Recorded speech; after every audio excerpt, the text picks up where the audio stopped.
Chat, what's up? Happy Friday.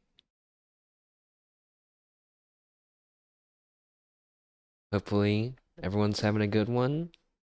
The week is over. Maybe about to be over for some of you. Weekend coming up.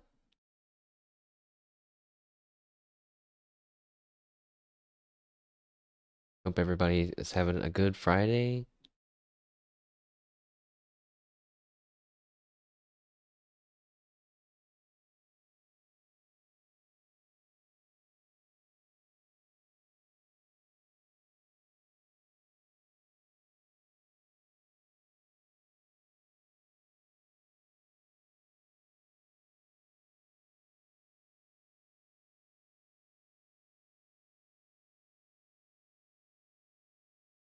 We are playing a new game. Both new to our channel and stream, but also new to literally, well, okay, there was probably people that played the early access and stuff, but new, fresh off of their 1.0 release. It's a few days past now, but definitely still ripe and ready for us to dive into. It's a pretty cool game, and I was looking at the Steam reviews. I just shouldn't do that, but saw some really thoughtful reviews occasionally, and then some thoughtful responses from the developers. Feels good, man. I tweeted that I was going to play this game today, and trying to follow my own best practices here, I added the studio who made it. And I mentioned in my tweet that this game, in the Steam description, says it's like the baby between Baldur's Gate and Dark Souls. And so I mentioned that. And then in my follow-up tweet, I was like, well, you know that I usually don't like to compare games directly like that. But if the developers say it, then I guess it's okay. We'll roll with it. And then they responded, they were like, well, that's what the critics and fans have said. We've never actually said that. And I was like, oh, okay, well, good to know. Yeah, I think it can undersell games sometimes if you hear, oh, it's like Baldur's Gate and Dark Souls, and you don't like those games, when you're like, oh, I'm not gonna bother. Maybe this game would have just the right flavor that you like that could maybe change your mind about those genres. And also, I don't even think I really agree with that comparison anyway. uh, but that does bring us to a good point. I have played it already a little bit. No! Boo! I played it off stream a little bit just to see what we were getting into. And it's pretty cool. So let's check it out.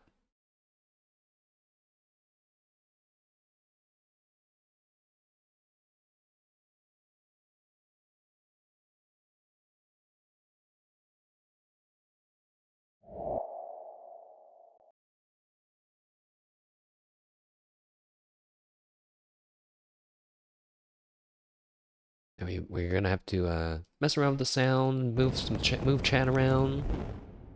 It should hopefully pop up in a moment. There you go. Alaloth, Champions of the Four Kingdoms. Pretty cool name, right? Pretty classic looking logo as well.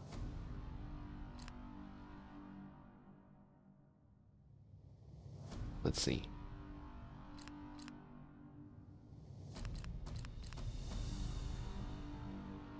Probably turn it up a little bit, but the voices are pretty loud. I'm gonna keep those down a little bit. Everything else will turn up a little bit there. Let me know if we need to adjust that, but we'll go ahead. I'm just gonna delete my other saves so that way we don't get confused. Oh yeah, let's look. This is Alaloth. Is there anything? This is just their news. That's fine. Let's make our new save slot. And here is our intro chat, so I'm gonna shut up now. In a time before the gods went to war, before the coming of Alaloth, there were 4 great kingdoms. The Republic of Laristir, the Blessed Kingdom of Ederhest, the Desolation of Baga, and the Expanse of Catacomb. Each kingdom, a collection of houses championing the virtues of the kingdom. Yet this was before Alaloth and the War of the Gods.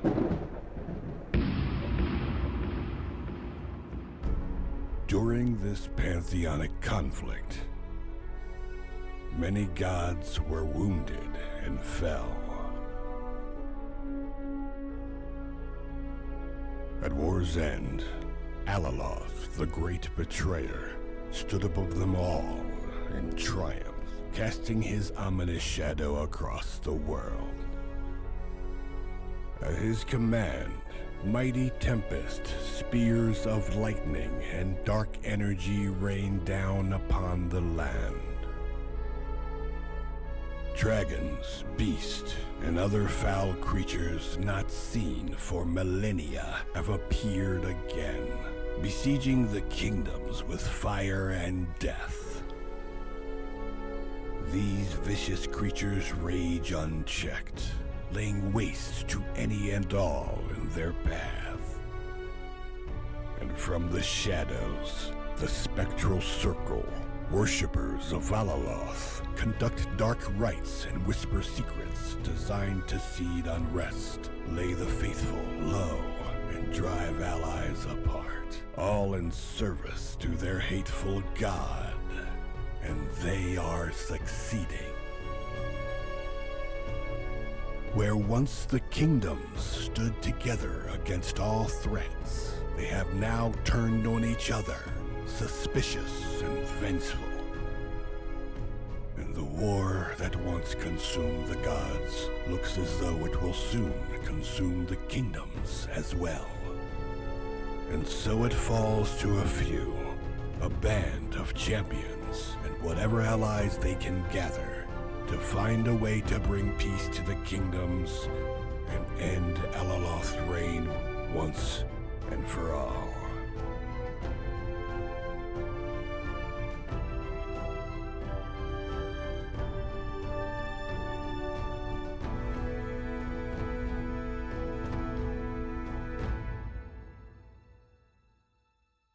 Are you prepared? No. No. No, the game has showed me that I'm not prepared. No, before I'm playing this, I would have been like, yes, I'm so ready. But no. This game is not joking around, chat.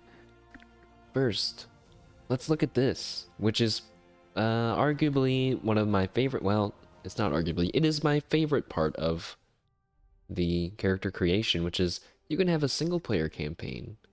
And you might think, oh, you can play multiplayer in this? Not quite. This is the other option, the competitive campaign, which, you know what, let's read the single player one first. One champion across Plamen, chosen to be the herald of a new era, face the trials and tribulations that plague the 4 kingdoms alone, holding the fate of everyone on your shoulders. This mode allows the player to be the one and only hero of Plamen, no champions to compete against, and only Alaloth to raise the stakes. But if we play competitive, each kingdom has enlisted a champion to find the way to the Valley of Storms and kill Alaloth. These champions will impede your journey and will do everything in their power to bring glory to their kingdom. This mode places 3 competing champions on the map, making roaming the exploration harder, but giving you access to unique rewards. So, how cool is that? So, not only are you the you can just be the chosen one like normal, or you could be true to the lore and be competing with folks to try to become the chosen one, in the sense that you will get access to the value storms to kill Alaloth, which is super cool, and we are definitely gonna do that. Next, the race. We have what we're doing up there in the tabs, I see. So the race, we have humans, elves, dwarves, and orcs. And you know, there's honestly a lot of reading in this game, chat. A lot of lore, and while I do want to experience it, there's there's a lot. Okay, so why don't we just stick to, there's even a button for more info. Oh.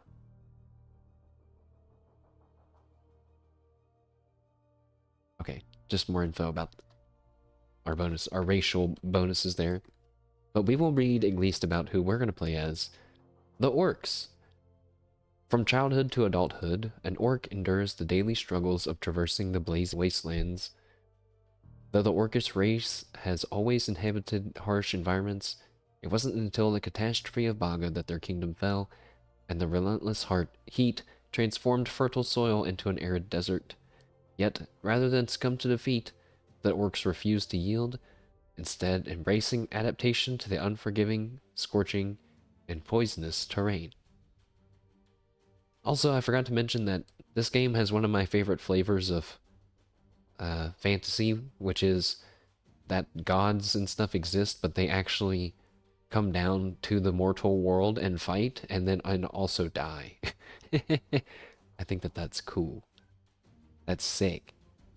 And I can only think of a few things that have done that, but there's probably a lot. But Pillars of Eternity was I feel like my first experience of that. It was very cool. Let's pick our orc race. And we have some different starting weapons. One-handed and shield, dual wielding, pole arms, or heavy weapons.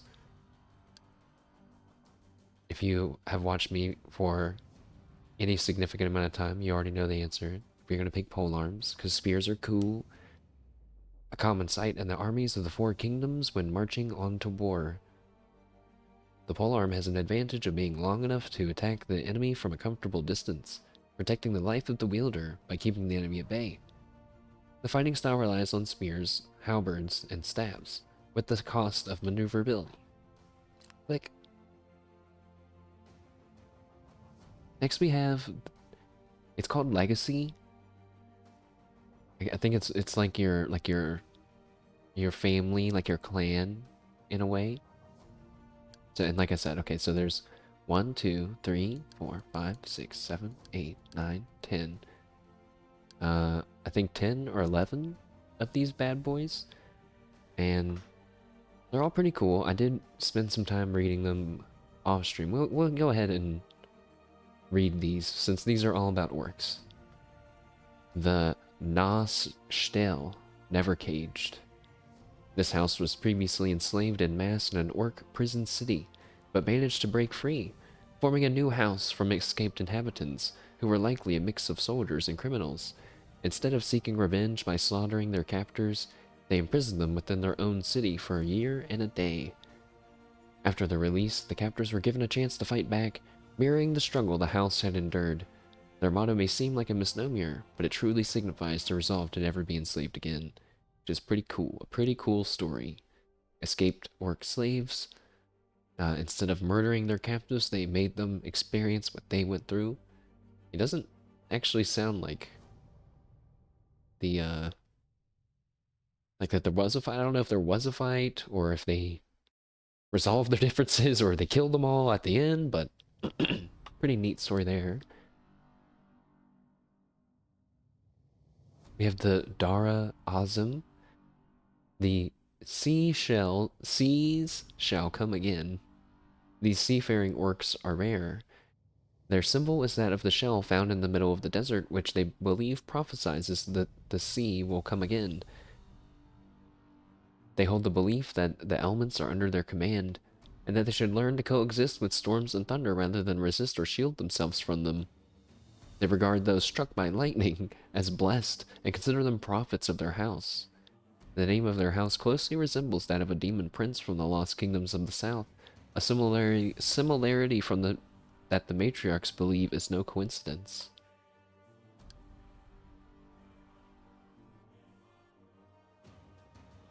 The Ta Red, Brothers in War. This enigmatic clan serves as the mediator for numerous orc treaties. They advocate for unity of all orcs in time of war and conflict, believing that solidarity extends not only to among their kind, but also to other races, though this perspective is not widely embraced within orc society and is therefore rarely discussed openly. So they are not only just for orc equality, but for all treatment of all races equally, which yes, I can see why they might want to be talking about that in secret. It's probably not well looked upon in the orc society. We have the Shade Back Lightning Cast. This clan was formed by Draeger, a renowned warrior known for his nocturnal raids. His bravery was exceptional, as he dared to venture across the lands, with enemies only catching a glimpse of him when lightning illuminated the sky, when lightning storms illuminated the sky. Despite its illustrious beginnings, the clan has fallen on hard times and is rumored to have been infiltrated by the Spectral Circle. What? I mean, that sounds pretty cool. That kind of sounds like, why would you pick that? But it sounds interesting. We have the Ayagesh, the slain who seek. This terrifying house was believed to have been slaughtered, but its symbol has reappeared in the orc lands. It is said that this house seeks to rectify a great injustice, and that they are rumored to hunt and execute orc exiles, believing that one of them cut the throat of their house. The closest approximation is that they are bounty hunters, seeking justice for those who cannot have been wronged, seeking justice for those who have been wronged, and cannot apprehend the offenders themselves. Bounty hunting seemingly good-natured orcs. We have the Kirin Red, Only Victory. This house is driven by a ruthless pursuit of victory, willing to employ any means necessary to secure dominance. They prioritize achieving their goals above all else, even if it means disregarding traditional orc customs and laws. There's a lot of people breaking orc laws, I'm realizing. Rumors suggest that they maintain a formidable standing army, armed with weapons crafted by dwarves, and are rumored to have a covert network of spies and saboteurs at their disposal. There's the Besheba, Mother's Wrath. Their motto applies not only to the orc custom of revering one's matriarch, but also in the literal sense. House Besheba was the first house temporarily led by a matriarch, who guided the orc army to victory after her son fell in battle. She promptly relinquished rulership of the house once the battle was won. However, many orcs consider this house to be cursed and feared, as the matriarch's fury and tactical prowess on the field of battle were awe-inspiring and terrifying to behold. So she was that awe-inspiring and terrifying to behold that she inspired a whole clan of orcs to revere her. Very cool.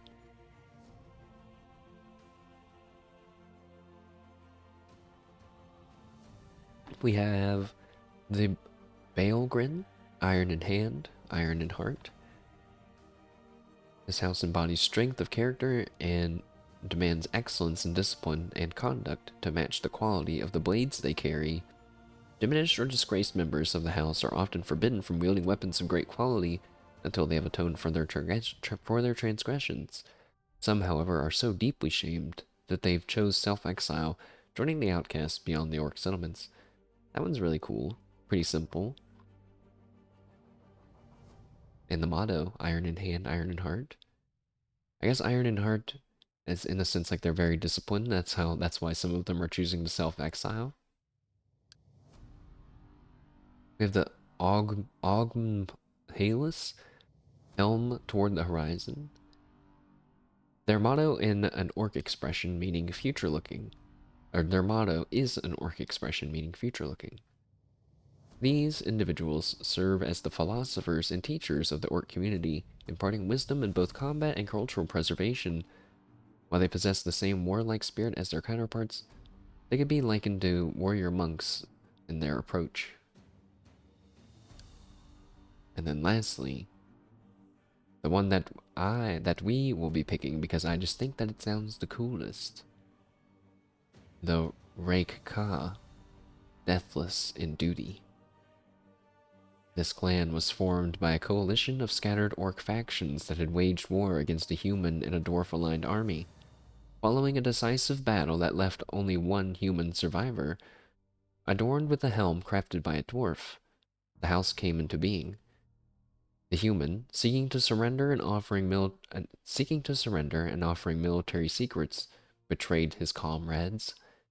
In an unprecedented move, the orcs decapitated him and raised his empty helm, symbolizing the hollowness of a life devoid of loyalty or purpose, which stands in stark contrast to the ideals upheld by the clan. Thought it was a very cool backstory. For our alignment, we can be neutral, good, or evil. We are going to be evil because we don't really get to be evil that much, and it feels kind of fitting for what we got going on. But it doesn't mean we're going to be like sacrifice people to. Oh, no, we definitely did that in Stellaris. It doesn't mean we're going to kill people for fun.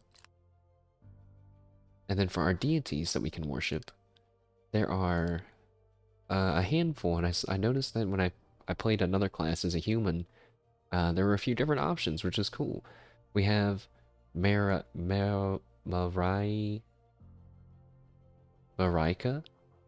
the Orc's Blade, Allfather, the never-ending battle, Lauren, the lesser god of the tides, Laertes, the snake god, Mother of Betrayals, the new mother, Tutum, goddess of beauty, and Xis, or maybe Xis, god of deception. And, you know, it's kind of hard to resist picking one that gives you a good bonus, but if we're to look at the bonuses only, poison chance, poison resist, more mana, less health, focus is mana. Focus is like a universal thing that's used for mana or energy, you can kind of think. Confusion chance, stun resistance. Oh, 30% confusion chance for us to inflict confusion. That could be interesting. Wait, that one's even better, and it gives weakness chance. This one gives you stun resistance. Huh. Crit damage, max health, max weight, map speed, ice resistance, poison. I think we'll just go nice and simple. On brand, the Orc's Blade, the Orc Deity, 5% critical damage. Let's check out Marika. Marika is the embodiment of the will and strength of the Orc matriarchs, and it is believed that they do not obey her will, but she obeys them, acting as judgment and a blade to be wielded against those who beset the Orcs. How this unusual set of affairs came to be is unknown, but it is believed that the matriarchs gained the right to draw upon Marika's wrath and the power to execute their wills. So she's not even a god, maybe in the typical sense, but manifested matriarch rage. And now we get to build our character. We have two genders here. I'm not sure, you know, you do see sometimes, like lots of times they're just like the two options, but it's usually listed as body type. But it's still listed as gender, but it doesn't say which one is which. I just think is just personally interesting how different games handle that. I like being a gray-skinned orc. I think I had that in World of Warcraft too. I gotta get rid of this facial hair because your face changes what your fangs look like. I want to have a broken fang. We're gonna be really old. We're gonna have some scars, sure. Yeah, maybe not super old. Older. No facial hair though, no hair color. And our character's name will be... Oh, this'll be good. We can actually do mash no E because it's kind of on brand, because we're gonna be an orc that smashes stuff. So our name can be Mash. And we're done. So, wait, hold on. So we're an orc, we use polearms, we are a part of the Helmless Raika family slash clan slash legacy. We're evil, we worship Marika, and our campaign is going to be a competitive one. Which just means that there will be AI champions similar to us trying to become the great hero that kills Alaloth. Very cool. Go! Oh yeah. Oh, I just noticed there's a reroll button. Okay, I don't know why we would want to do that, but let's look at this. It shows you who the enemy champions are, and it even has bios for them, which is so cool to me. So they're our first opponent, Aegon Garden, nephew of Regald Garden, a fierce, unyielding, and cruel warrior who wishes to put his family on the throne of thrones. Aegon was born to fight and was raised by his uncle for most of his life. By 16, he gained a place among the Boars, and by 18, he was awarded the title of commander. Aegon is a killing machine which never stops. His own soldiers fear his wrath, and his tale of cruelty is known across all of Edhurst. Lord Garden protects him from any consequence for his actions, and so he continues on his streak of evil for as long as he lives. An evil human. Very well. We'll also be going up against Yelrin Ver Sidday. I'm freaking elf names, man. Yelrin has devoted himself for many centuries to guide those seeking the retreat on their journey. What is that? He aided them with carving their boats and saw them off when they left for the next life. That was until Alaloth came and the Ver Quintus captured him and labeled him as a heretic. Yelrin was tortured nearly to death and was only let go when Cain disappeared. Now he seeks to correct the mistakes of the past by driving out the corruption that's led to many deaths. So, Yelrin sounds like kind of like a good guy.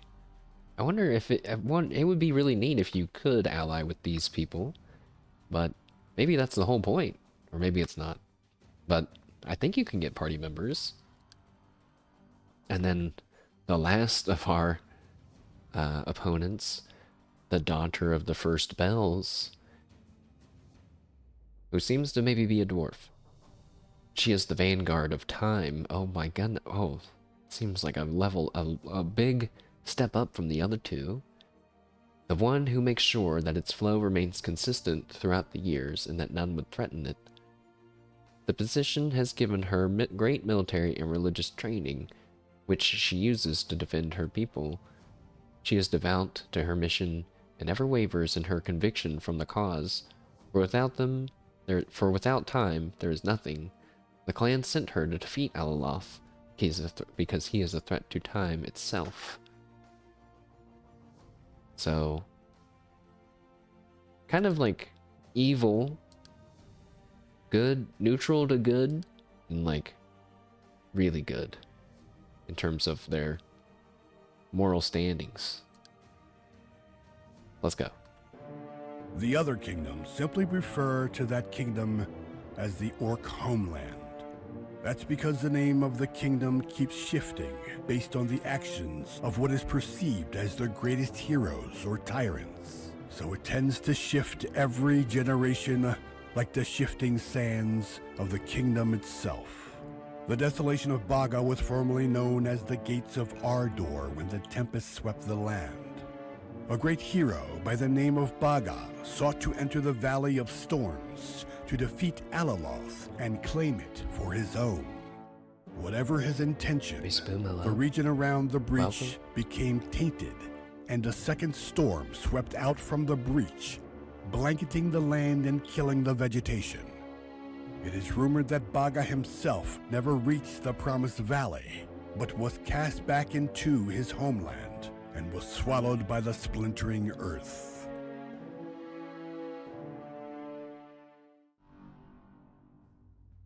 Okay. Also, Icebeam, you're just in time. We're checking out a new game today. It's called Alaloth, Champions of the Four Kingdoms. We just got a little bit of background on our land. We are an orc, and I believe that was just kind of, I believe, telling the origin story of our little civilization here, perhaps. Is a little confusing to me, but we have our buddy down here who would offer us a combat tutorial. Which, for the sake of time, we're gonna skip it, because I already know how to do the tutorial, but...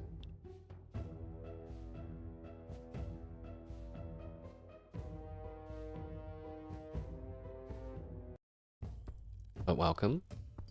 We are now about to begin the story. It's kind of, at first I didn't understand what was going on, but we're sitting down in this chair, which I thought this was like some big throne room, but I'm pretty sure it's just like an inn. It's about time you woke up. I thought I had to bring the bucket again. A letter arrived.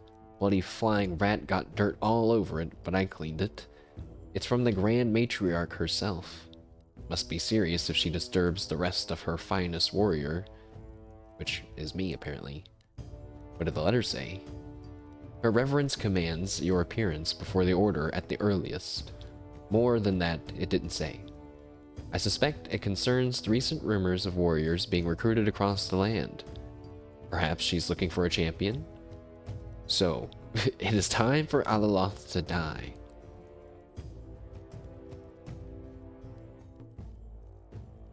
I sure hope so.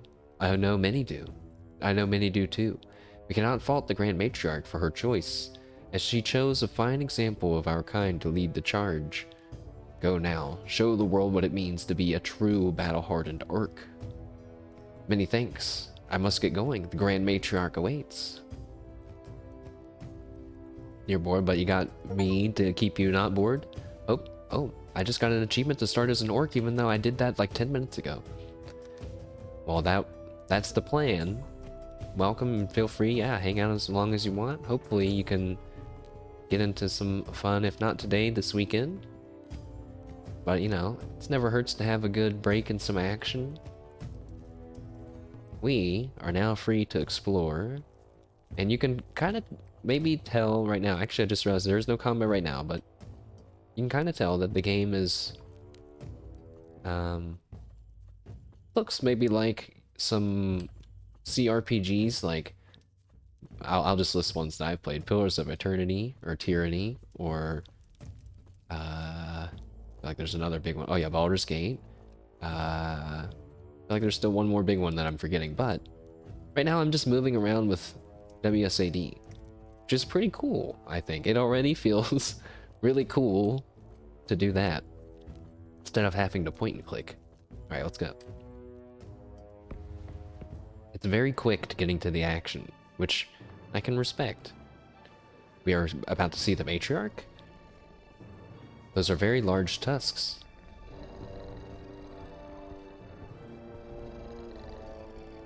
The weekend is going to be cool because you're attending a songwriting course. So you need to make a song demo until next Thursday. That's going to be awesome. That sounds really cool. didn't know that that's something that you could sign up for. But is it for like a certain genre, or do they... I wonder how that works. But I hope you have fun. That definitely sounds like something to look forward to. The Matriarch Mazoga Baelgrin. Child of the desolation, you carry the shame of Baga in your veins. You know true pain. That is why you will succeed where others failed. You will restore the glory that once was, that was taken from us. We cannot surrender to the corruption that plagues us, and we cannot forget what came before. Ever since Baga tried to breach through the Valley of Storms, the lives of all orcs has been hell, and I won't stand for it any longer. The demon Alaloth sits in his prison in our 5th kingdom and laughs as he corrupts our land and our children. The mothers pondered our actions for generations past, and they now come to a conclusion. If Alaloth is not destroyed soon, he will bring all of Plemen under our desolation. I will overcome Baga's shame, Mother. This I promise. Words mean little when the corruption spreads, and without Marika by our side, like in ancient times, we are completely alone against the threat of Alaloth. Where is she? but there is still hope, for the Mother has found a way to cleave through the Valley of Storms and reach his prison. So, TLDR, all you need to know is that there's a bad guy. His name's Alaloth, and now he's taken over the world and corrupting everything. And there's 4 kingdoms that want to try to kill him.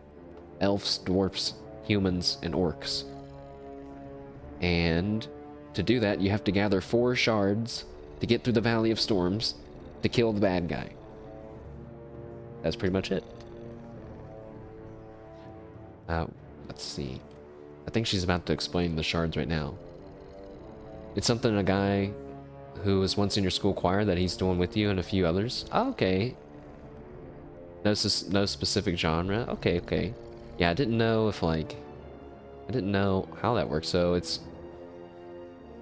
that sounds pretty neat though, and it's cool that you maybe will have some people there that you know already. That's always nice too. Hopefully you have fun. You have to let me know how it goes, and maybe I'll be inspired to do the same, because I also like writing. I used to write songs, but just like silly rap songs. When the light goddess fell, which is something that we saw in that earlier cutscene, she was torn apart into 4 artifacts and was scattered across the 4 kingdoms, 1 in each. Oh, I didn't know that they're in the 4 kingdoms. We already have, so we have 1. Only the power of these artifacts can carry you through the Valley of Storms. Oh, no, never mind. Across the 4 kingdoms, as in like across the land, but they can be anywhere in Plemen by now. The dangers of Alaloth extend far and wide. We suspect that evil fiends took these artifacts and hid them from us to foil our plans. Beware, champion, for the others are called to serve their kingdoms, and only one of you will have your chance to claim the 5th kingdom and kill Alaloth. Cure our shame, champion. Bring us glory. Bring us the glory we deserve. Be an immortal and change our name once more. May Marika fuel my fury. I say, kneeling in front of the matriarch. Is that the work city? Oh. By the coast of the mighty Maw, the capital city of Baga sits proudly. Overcoming its harsh lands with agriculture and trade from all regions, no other orcish city can claim to best Nanardur. A clan of discipline and pride, the Baelgrin values their blades and the character of the wielder. If one falls, they must atone or forever swing subpar weapons. Oh, right, yeah, we just read about them, so they're the ones that sometimes even self-exile themselves, the Iron in Hand, Iron in Heart orcs. Yeah, that makes sense to me. I assume you want to go ahead and flex those creative muscles. I think that's good for anyone to do every once in a while. Like I said, chat, there's a lot of tutorials that pop up here, and I will skim them. Cities are main hubs where you can trade, talk to people, visit rulers and capitals, get quests from characters and from bounty boards, or rest in the tavern.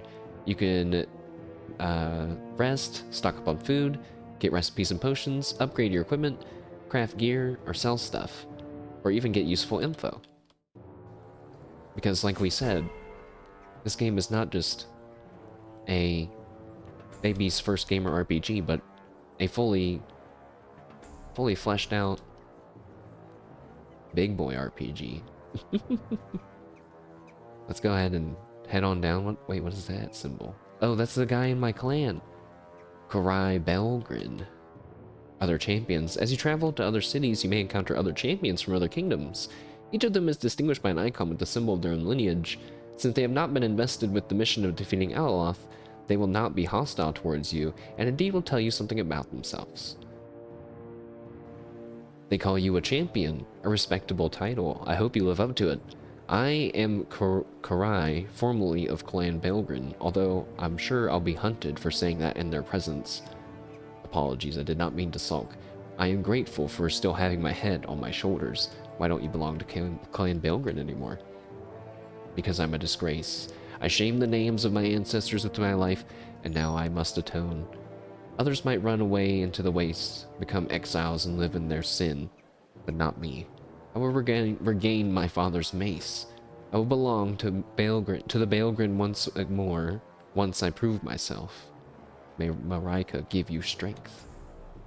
Seems as if he has lost his father's mace, right? Because he's been disgraced, so now he has to use a subpar weapon.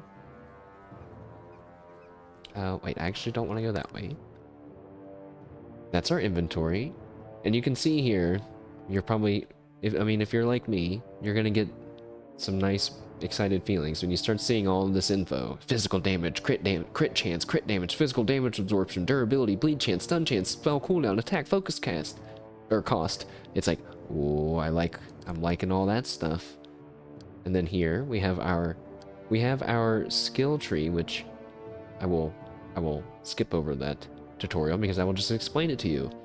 There are 5 trees: Way of Arms, Nature, Gods, Elements, and Arcane.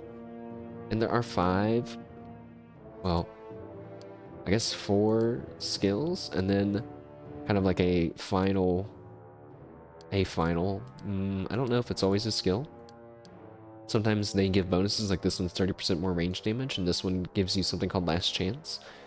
So sometimes maybe they give you skills, but you put talent points to unlock these things, and as you use them, they also level up and get stronger when they have different requirements, like the amount of usages, which seems pretty easy, but also some stat requirements. The usages is pretty cool though, from like an RP point of view.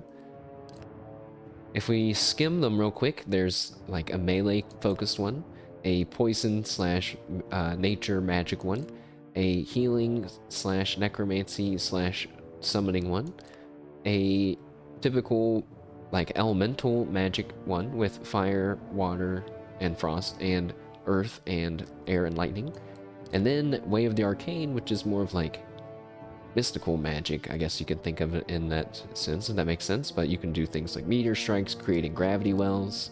You can curse people and summon imps from other places. You can make clones and also place down sigils and become a rune master. There's lots of cool stuff, right? So, although there are although it may seem fairly simple, like there's only 5 skills per what you could maybe call subclasses, I don't think there's anything stopping you from mixing and matching them. And also, they're really just abilities. So it kind of feels cool, like you can craft your own character eventually. I was skimming, and I think what I want to try is stuff in the Way of the Arcane. So this thing called Puppet Wire sounds cool. You summon a clone and teleport yourself 5 meters forward. Every enemy that was targeting me will target the clone instead and won't change their target until the clone is dead. The clone has 800 health and lasts for 10 seconds. That sounds pretty good. Alternatively, I thought this spell sounded cool, but we won't get this for a long time. You dash in a circle around yourself at incredible speed, dealing damage with your weapon to all enemies within 4 meters. Sounds cool. Like you're like, like almost like an 8 trigrams rotation. But wait, there was one other spell that I was like, wait, that's probably the one we should work with here. Where was that? This. Also, it sounds cool, Bonder. But you can make a... Oh, oops. I almost bought it. You can make a disruption field. Creates a field around you that reduces the small and medium enemies' movement speed by 50%. Which is really good once you combine it with some other stuff. By itself is good, but there's another thing that can push enemies back.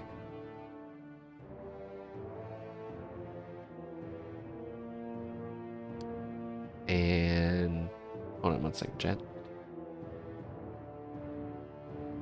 What the heck?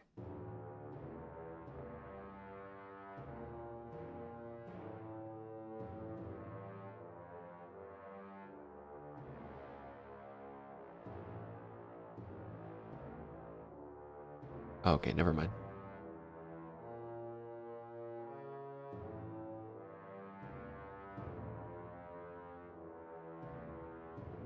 Sorry, chat. You have Radiant Wisp. You can summon a wisp that goes to a target and then explodes, which sounds like an amazing way to start a battle. And then you have a move called Thorn Trap, where you can summon a magic spike trap that explodes on contact with an enemy.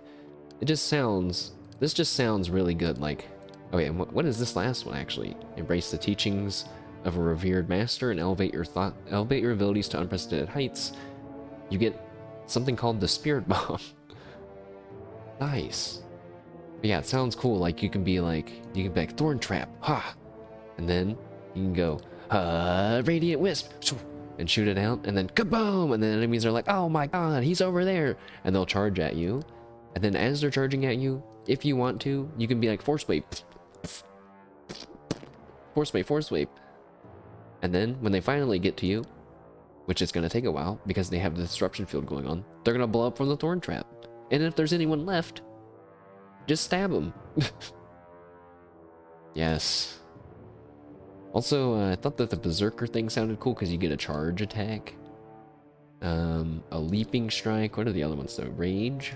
Rage would be cool if there's like a cool animation. I could be convinced. If there's, even if it's just like being like, Rawr!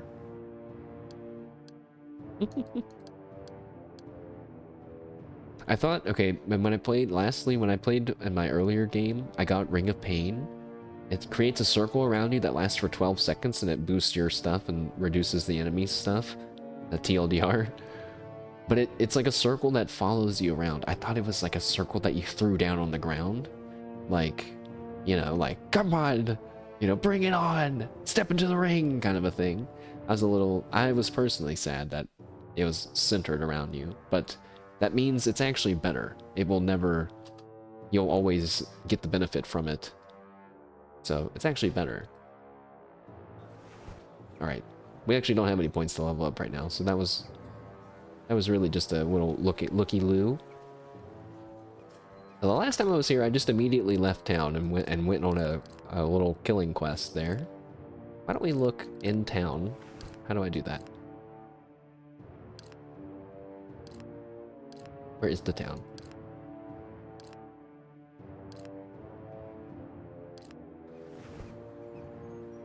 Hmm? I know there's a way.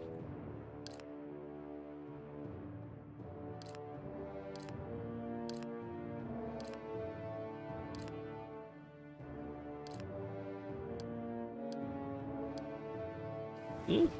Maybe not. No, there definitely is, because I remember seeing like little exit areas and symbols, but it seems like there's a cool fighting arena down there with a tiger. Let's talk to this guy, quest giver. You spawn a man from Surik, a strange sight on this side of the world ever since the Caliphate has been shut off from Plemen. Few have been seen of late, and you wonder what his purpose is, as he is heavily armed and guarded.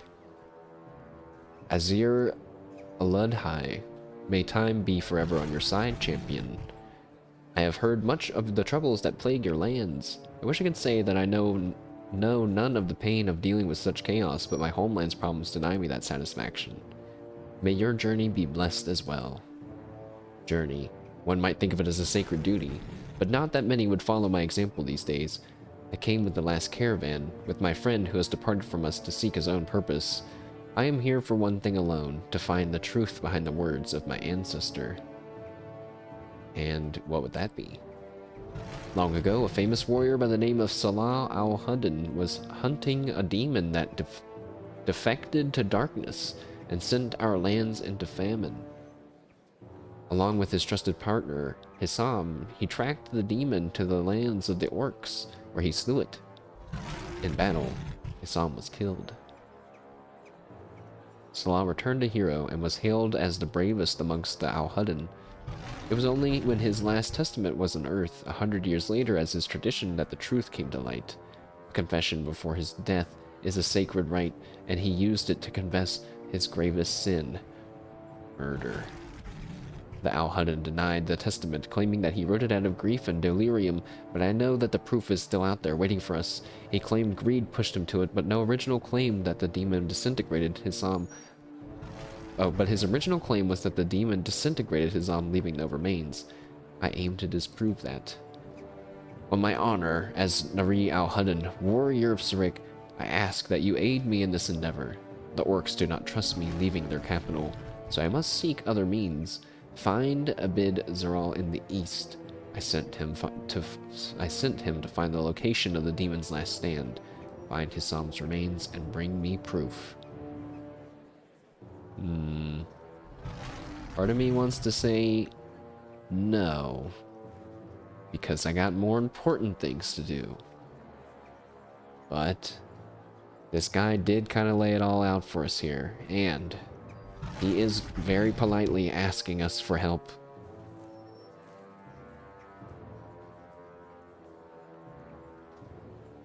Yes, I think we will help him, and you know what, we'll at least accept his quest and head east and see if we can line up our goals. Lies of the South. Dude's got a new quest. Here's some shop people that I wanted to see. Let's see. This guy, he's selling food. He's telling us about the different vendors. I have 2,000 gold.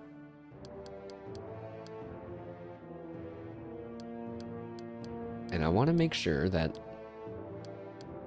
I have food that I can eat. Because in other parts, or the last time that I played, I just could only eat a grilled cheese, I think, or something. All this food has a clock beside of it, like it's gonna expire. It's pretty intense. Let's look at some other, hold on, let's look at some other stuff first, too. I need to look at my recipes, I guess. Buying armor and stuff seems like not a good idea right now. So let's leave. Leave that. What's that guy doing, though? He's selling gems? Magic balls? Enchantments. Enchantments can be found in every capital city. They sell magic gems. They are magic gems. They grant perks. Oops. I should have read the rest of that. Chance to light enemies on fire. So square ones are defensive, circle ones are offensive. And these are just some basic ones, elemental ones. And then the Orb of Chaos is like how you respec your character. What's this guy selling?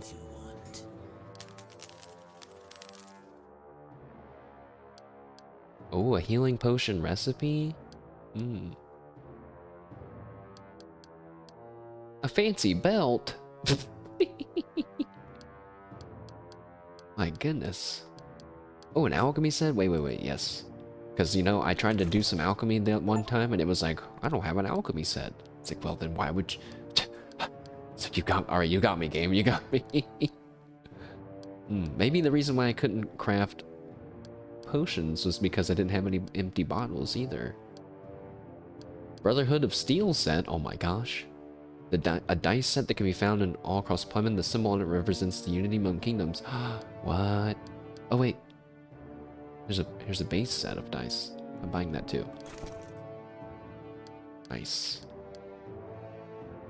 I'll buy one empty bottle just for experimentation. Okay, cool.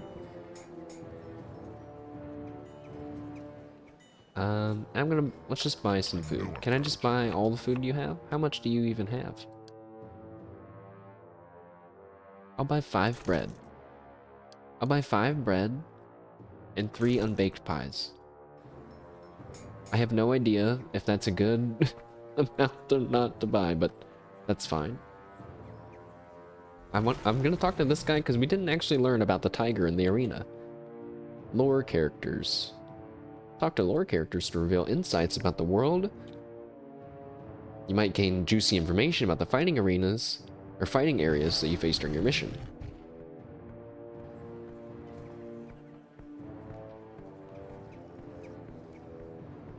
Careful not to fall down into the pit. It's extremely hard to extract someone from there without impaling them on the spikes. Sometimes we don't even bother to. It deters the next one that might try to jump down there.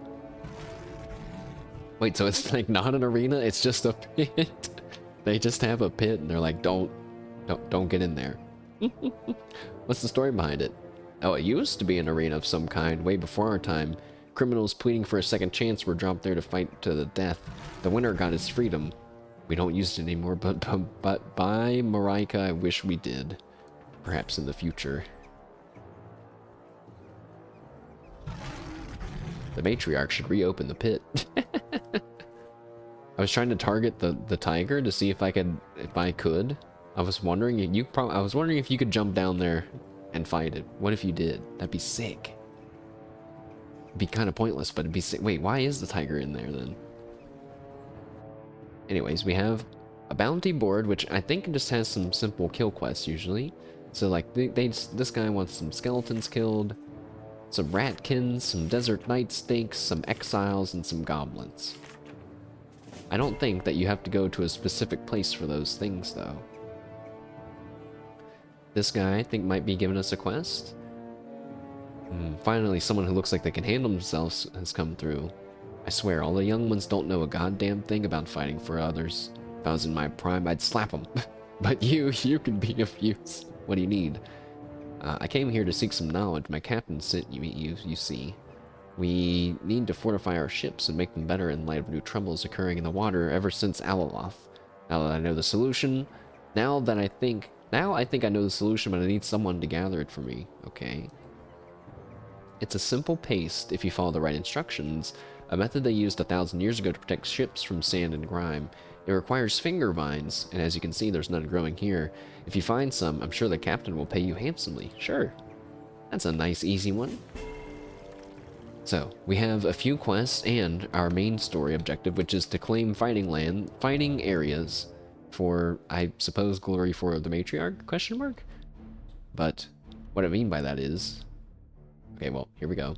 The lands of Plemon are divided into 4 kingdoms, and at the center of which is the 5th kingdom, now occupied by Alaloth. Each kingdom has its own culture and history, and with many roads that connect the cities together, locations to explore, and areas infested with brigands and fiends. Alaloth's corruption haunts and sweeps across the lands of Plemon. To access the 5th kingdom where Alaloth is imprisoned, it is necessary to find 4 Vasmil's shards scattered across Plemon. The shards are hidden in the loot protected by the monsters and brigands in the fighting areas. Claim them to find the sacred shards and face Alaloth to end the evil that poisons the world. Okay. Okay, and it's telling you can move around the map, that there's a day and night cycle, and that there's sometimes merchants, other people, enemies, and, well, and that's what you look like. And they have the other champions as well listed. I don't know what those little red bars mean, but we'll probably find out eventually. For now, if we zoom out and we go up to the north here, let's go to the Neverwoods, because it has 1 skull, and 1 skull is less scary than 2 skulls. Alone stands the Neverwoods, a solitary tree in a sea of sand, abandoned by the forest that once surrounded the area. The dreaded wave of misfortune that came from the Valley of Storms, as Baga tried to cross it to face Alaloth, destroyed the nature that was here, and now nevermore. Only one tree remains, to be guarded at all cost, for if it dies, all hope is lost. And there we go. A little bit of lore for the area that we're in. And then it's just telling us that we can cook some food, we can repair stuff, make some alchemy, make some potions and stuff. Don't need to do any of that. Oh, I didn't buy the pie recipe. So we just have unbaked pies that in our pocket that we can't do anything. Okay, make the grilled cheese. It's okay, chat. We have grilled cheese. Now, actually, maybe I don't want to eat it. Oh no, it gives you more max health. So let's go ahead and eat it. And sadly, the bread can't be cooked by itself either. I don't know what I was hoping to make, but that's alright. I am gonna turn up the music and ambiance a little bit, but I'm gonna turn the voice down even more because it still feels a little loud sometimes. Alright, let's go to our first bit of combat. Here we go. Now, we did skip the combat tutorial, so I will do it now. You move around with WSAD still. There's a sprint. There's a block.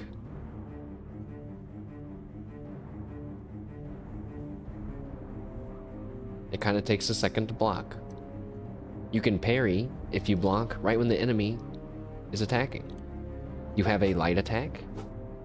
In this case, I have a poke, and then a sweep. You also have a heavy attack. If you look in the bottom left, you'll see what's called the focus meter, which is both your mana and stamina and energy, kind of all in one bar. You can see as I swing, it's going down. We have our hotbar of skills, which we don't have any skills right now. We have on G, a throwing knife, and we have some healing potions. Other than that, I think that pretty much covers it. Also, there's a poise meter in the game, so that's pretty cool, except that I personally don't have much experience with that kind of system, because I've never played Sekiro or other games like that have that. Oh my god, oh my god! Okay, the snake may have gotten one cheap shot on me, that's fair. But also there's a dash dodge. Now on my human character, my human dual-wielding character, my dash is like a lot farther than this. So I'm thinking it's because of my weapon and my armor that is affecting my dashing. Oh god. Is that magic? Alright, we got a magic guy. That's fine. Kill the snake first. Maybe. No, no. No, no, no. Oh my god. That feels not fair. Die. Ow. Okay, he blocked it. Go for the parry. I blocked it. I'm very bad at parrying. Ow. Ow. Oh my gosh. That was not very good. He did a good amount of health, good amount of damage to me. I did complete a quest though. Did that guy count as killing a snake? Or maybe it was because combat ended. Snakes aren't that bad if I just stab, stab. Stab, stab, broke him. Keep stabbing.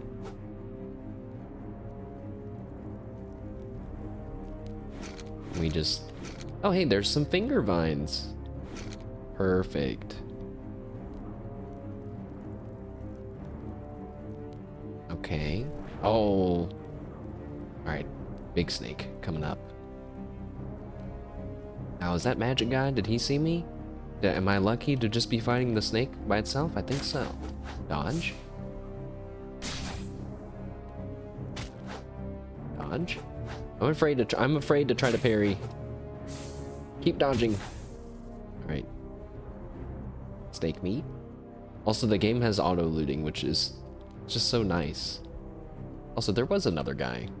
Alright. Go get him. Get him. Ow. Ow, no, no, no. Dodge. Alright. Took a little bit of damage there. I think we only need one more finger vine.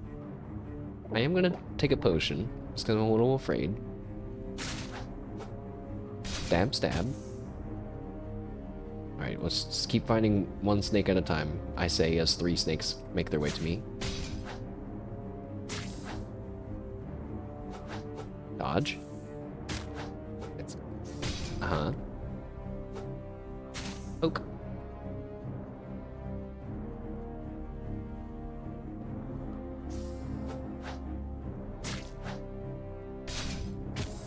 Uh-huh. Nice and simple first mission here. Yeah. Uh-oh. Oh no.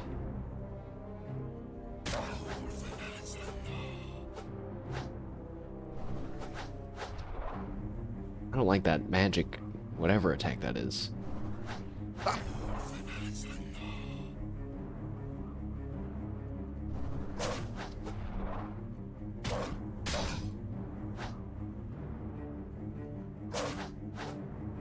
Uh-huh. No. No, no. No. Okay, back up. Wait, kill this guy. Dodge. Swing. Keep swinging. Oh, okay. If he wasn't dead and we were about to break him and keep going, I got focused there for a second.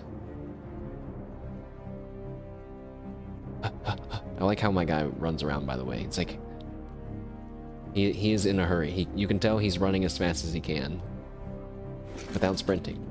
Also, hooray! That was our last finger vine. Things are looking up for Mash the Orc. He says, going into what is probably the boss fight.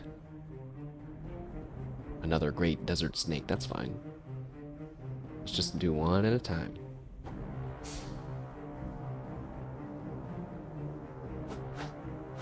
A little hard to see the angles when I want to slow. Alright, you know what? Why don't we just keep on coming back here? Dodge. Dodge.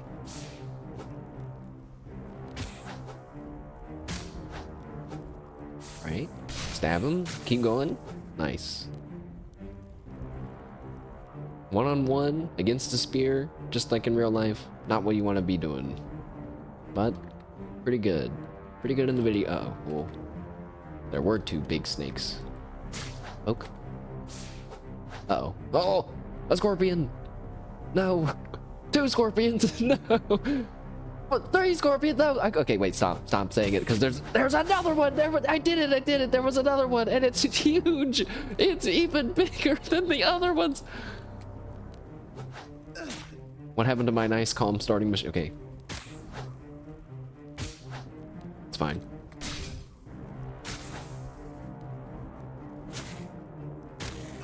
No!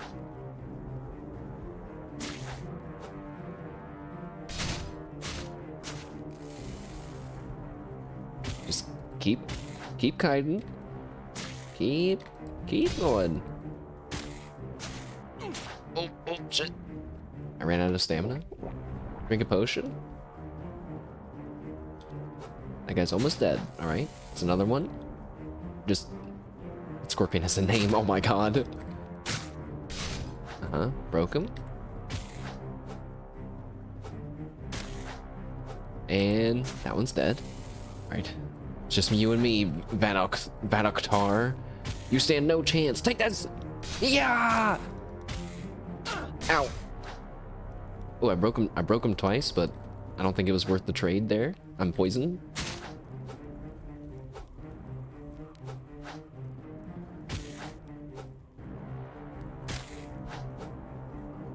Uh-huh. This is good. This is good. Yeah! Yeah! We got Targle's Dreamcatcher. Nice.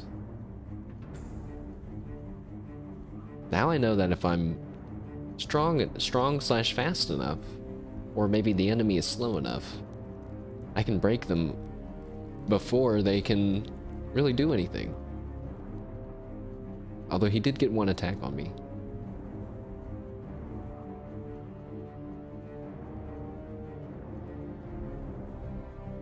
A symbol of hope and of all that the desolation has lost. Talking about the tree. Run. Quick. What's that? A pile of bones? Hey, we got some bread. I'll take it. Why not, man? Some gold. Burning brash. And the way that the game works is, you know, you have these areas that you clear, like basically like little dungeons, and then you get the chest at the end. You say, yep, I'm done. And then you review all the loot that you got. In this case, we got nothing super special, but we got a lot of snake meat. Whoa. Snake meat gives you 120 current health. Alright. You know what? I won't shit talk the snake meat anymore. So we've leveled up at levels. Oh, it does actually work a little bit like a tabletop game. So at levels 1, 3, 5, 7, 9, 11, 13, 15, 17, and 19, you get a stat point. And at 1, 4, 7, 10, and 14, and 20, you get a talent point. And at 2, 4, 6, 8, 12, 14, 16, 18, you get a legacy point. Okay. We'll figure out what that other thing means on our next level up. If we go to our talent tree and we look at our skills, I don't know what skill to get. So actually, now that I think about it, would the disruption field have made that fight any easier against the scorpions? I feel like. Wait, do I have to go in order? I just realized. Can you just pick up whatever one you want?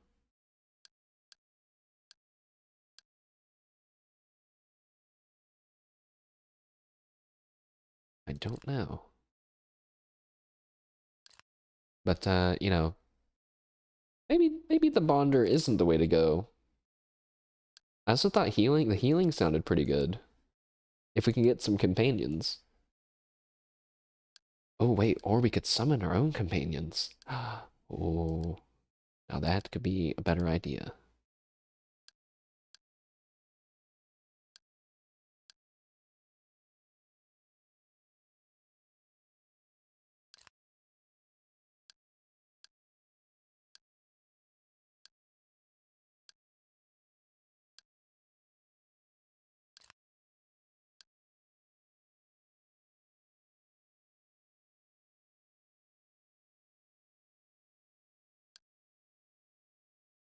Oh yeah, or the clone thing. But the Rune Master sounds really cool too.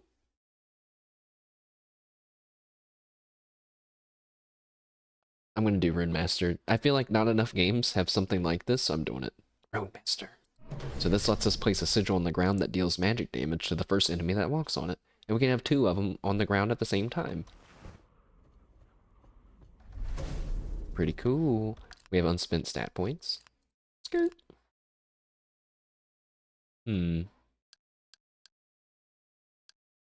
Now, but wait a second. That skill that I just took, that's a Way of the Arcane skill, huh?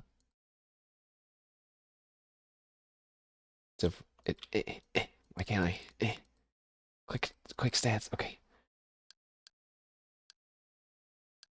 So there's two branches, intelligence and wisdom, that reduce your Way of Arcane cooldown, but Way of the Gods talents, Way of Nature, Way of Elements. Oh wait, no, I'm wrong. It's just one. So intelligence is for arcane. Are we gonna be an intelligent orc? We can be. Minus 2% cooldown. I guess eventually it would be really good. But you know, wait a second though. The sigil's cooldown is not as big of a deal, I don't think, right? Because you're you're only gonna do that at the beginning of fights. The cooldown is 18 seconds. Compare that to this thing. That was 22. It's even shorter than that. Which I already felt like was pretty short when my other playthrough, so I think I'm not going to worry about intelligence. And instead,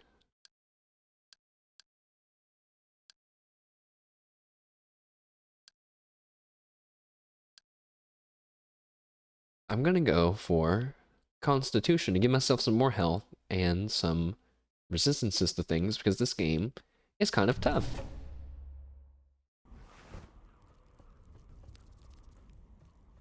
Now, do I get to heal if I just sit here? How can I? I don't think you get a free heal in any way. Maybe if I went to an inn, actually. So now I can craft potions because I bought the alchemy set. Okay, game. You win again. I don't know any alchemy recipes. We cannot craft it all. Let's leave, though. Now we've claimed this little bit of land. Very cool. And we completed one of those quests, which I don't know if we have to turn in at the bounty board or not, but... if we zoom out now... Let's go to this level 2 one down here. The Black Heart. The ancestral stone, known to all orcs as a place most holy to their creation. The offerings of old, when the orcs prayed for protection from the gods, now rot as the exiles took the land for themselves, corrupting the very purpose of the Black Heart. Tisk tisk.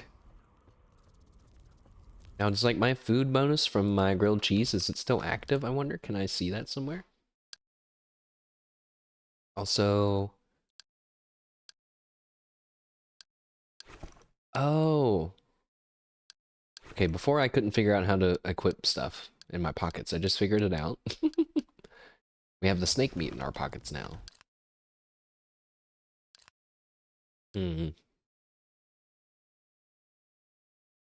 Also, just like in my first playthrough, I got some quest items from killing people that we can go and deliver, but we'll look at those after we do this dungeon, I think. Also, chat, BRB, I'm gonna get a drink of water. Thanks for hanging out so far. I'll be right back in 10 seconds.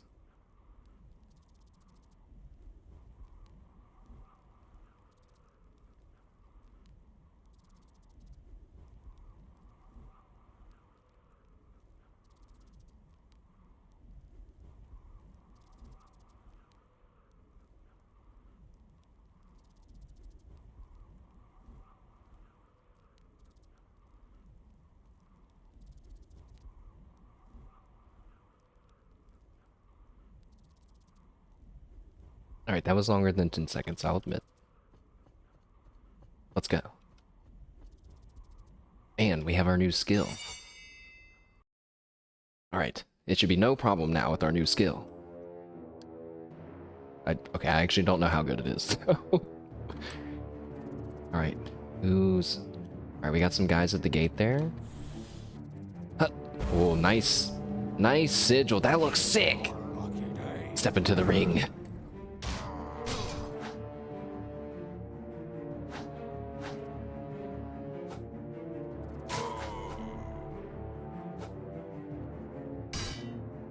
Hey, don't, that's cheating.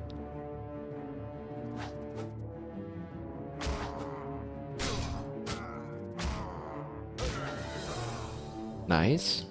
Alright, you. Now, wait a second. No, wait a second. Wait, my sigil! Wait a second! Ow. No, you dick! Like this.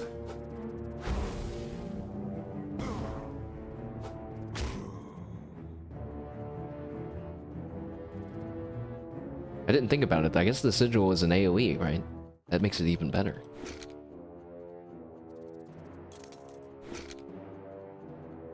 It's so, like, dark over there. Oh, I just realized that the day and night cycle affects the lighting in the inside the thing. That's amazing. Wow, that's pretty cool. Because I was like, I'm pretty sure when I did this before, it wasn't so dark. There's quite a few guys up ahead. Now, for some reason, and he's doing it again, these archers... It's like they can kind of, they're sus, right? They're suspicious of what's going on. They're like, I think somebody's down there.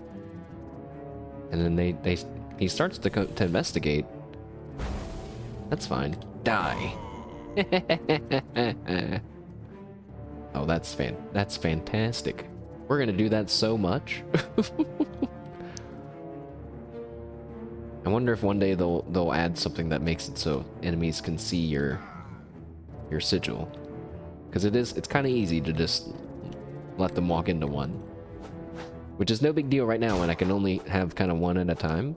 But later, when you can cast a whole bunch, that's going to be crazy. Also, I don't like this. Ow!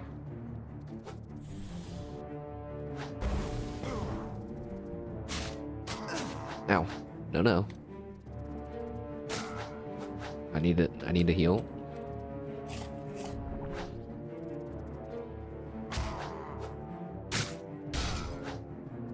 Should have finished him off. No, no, no, no, no.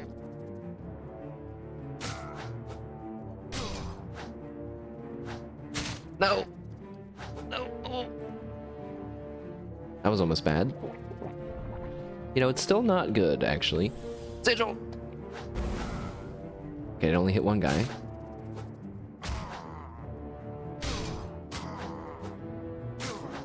Uh-huh. Need to get some energy back. Okay. Just discovered a new little strat there. Sometimes it's kind of hard to get out of corners like that, but I targeted the scorpion and it let me kind of rotate around everybody a little bit easier, which is nice. Please, can you guys?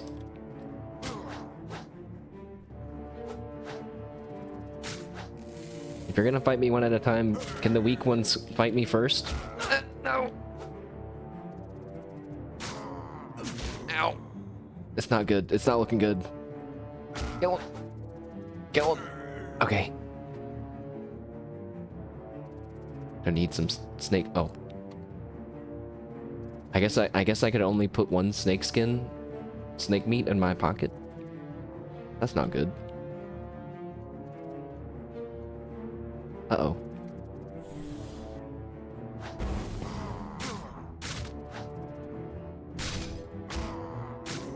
Nice. Yeah, see, do we really need a 2% cooldown reduction right now? I can just wait before we go to the next guy. Feels maybe a little cheesy, but then you think, if you were really a warrior, would you go into battle, or would you not take a moment to rest every once in a while?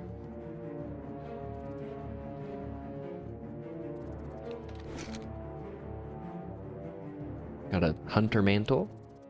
Okay, this looks like a boss fight. Big gate. An exile shaman in the back. Oh, somebody sees me. That's fine.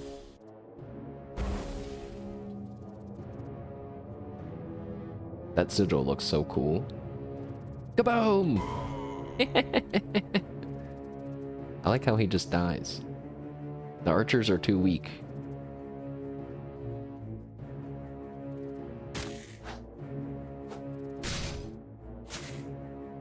Finish him! Oh, you... The heavy attack was too slow. Now that's the boss guy. And one shaman. Put the sigil down. Run in.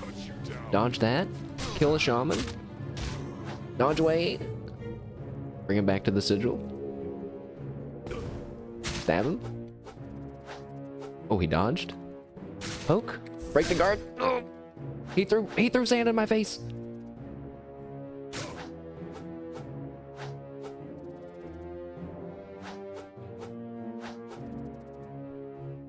Nice dodges, sir.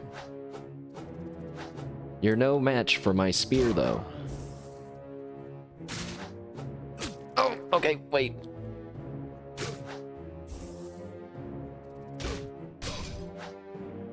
I should have just went for it. I'm a little afraid because I'm one hit. Sigil!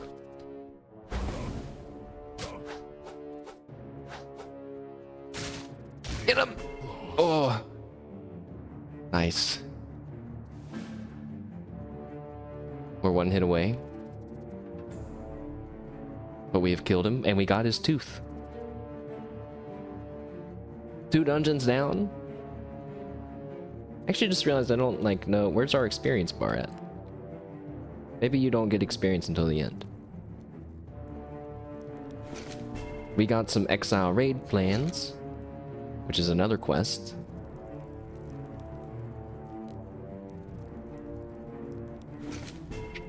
Crimes of Exiles. And our character was dropping a little bit of lore there.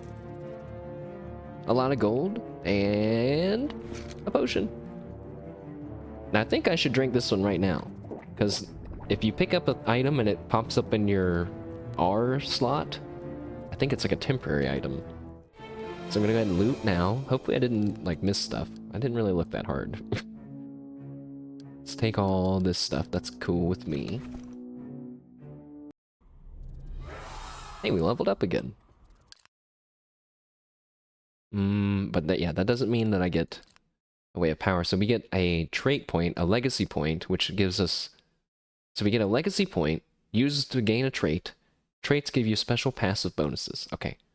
Choose wisely, because you can only unlock a maximum of 4. Okay. Also, there's proficiencies. There's 17, and also you only get 4.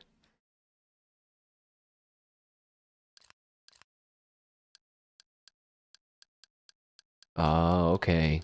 I see. Yeah, so you can really kind of become whatever kind of class you want, which is very cool. Very cool. Combat. So I'm more interested. Proficiencies are pretty self-explanatory. You pick your weapon type, your shield, armor or shield, or what type of magic you want to be buffed in. But you know what? This one, robe proficiency. That's cool. But let's look at traits. Doesn't say... Oh, more info. So Bastion, Duelist. Oh, helps you with... So Bastion, 15% chance that suffered damage will be reduced by 15%. Parry opportunity changes the time that the time window for parries. Evasive, when you dodge, the next attack that you do is plus 10. Tactician, after blocking, your talents have a cooldown. Enemy defensive streak. Every 5 enemies killed without being hit increases your physical damage reduction by 10. That sounds pretty good if you're good at the game. Battle trance changes the speed at which your focus regenerates. That's just 25% there. So you get 4 of these. Acid resistance, poison resistance. Physical damage is increased for every condition you're suffering. Prevents bleeding or bleed reduction. Stun reduction, way of arms, talent cooldown reduction, vendor discount, rune focus and max weight, 10% gold and 10% luck, 4% cooking, health, and max guard, I think. 33% health restored on fighting area completion. Now that seems really good. But also you could, like, just go to an inn, right? We'll see. Repair kit expertise, that seems like an odd one to me. Desperate power. Magic power is increased by 10 for every condition you're suffering, so the magic version of that other one. Lightning resistance, ice resistance, fire resistance, weakness resistance, and confusion resistance. Okay.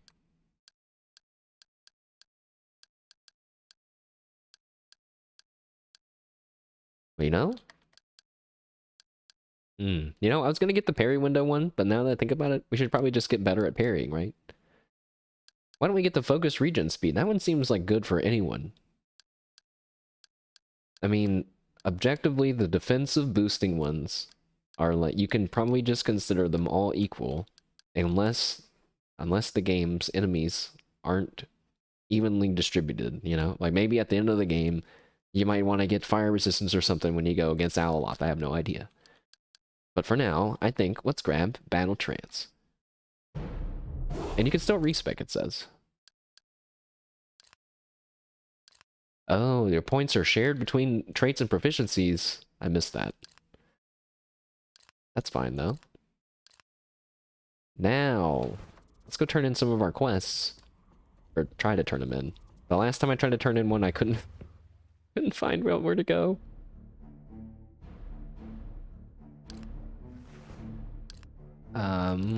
Let's just start in the list here.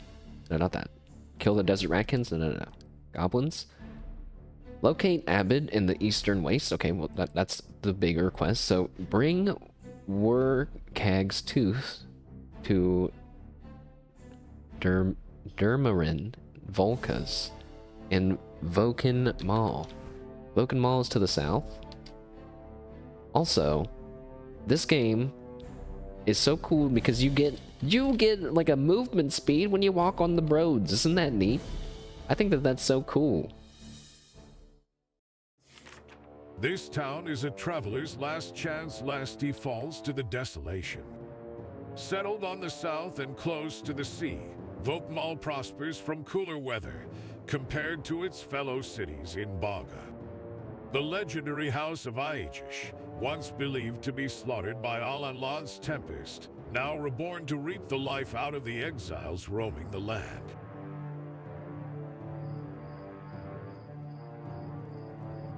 And we're seeing that some of our enemy champions are taking over some areas. That's fine though. Now is this like a new quest? Oh yeah, this is the guy. I hear rumors that you were seen coming out of the Black Heart. Tell me, did you cross paths with the exiles that made camp there? I'm wondering about a particularly ugly one. Their leader, I've ripped out his tooth as a trinket. Then the shame is gone after all these years. You have saved us by coincidence, but you've saved us nevertheless.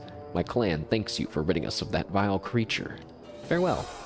We get the Abysmal Ripper, which sounds like a really cool weapon. But sadly, it's a one-handed weapon.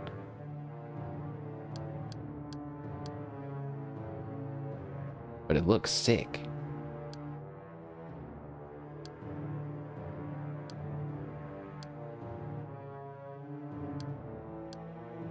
Wait, it's worth 2,900 gold? Oh my goodness.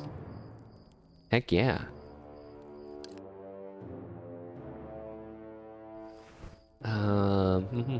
Okay. Let me look at our journal again. Skeleton Army, no.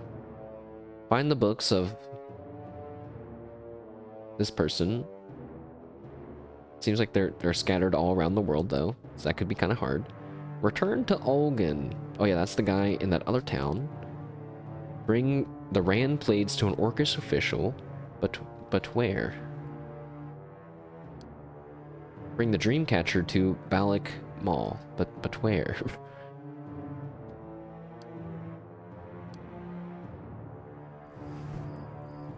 I don't know where.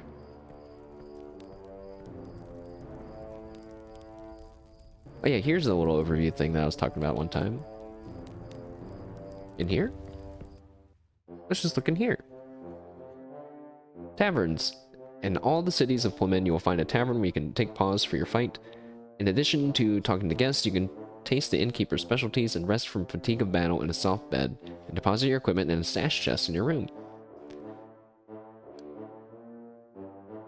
By interacting with your bed, you can pay a few coins, you can sleep and rest. Resting will take half a day, but it will recover all of your health. Take time to rest between battles as you won't regain health at the end of a fight.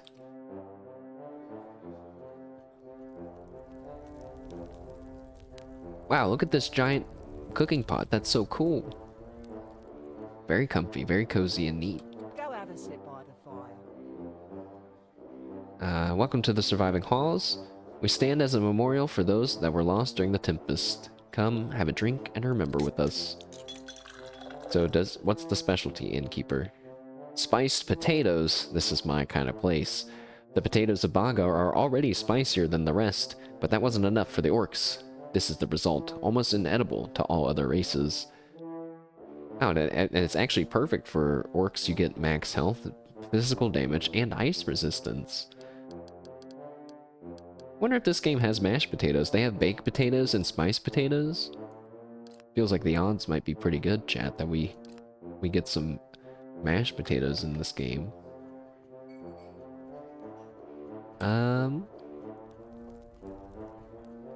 Curious, is this guy hiring a companion?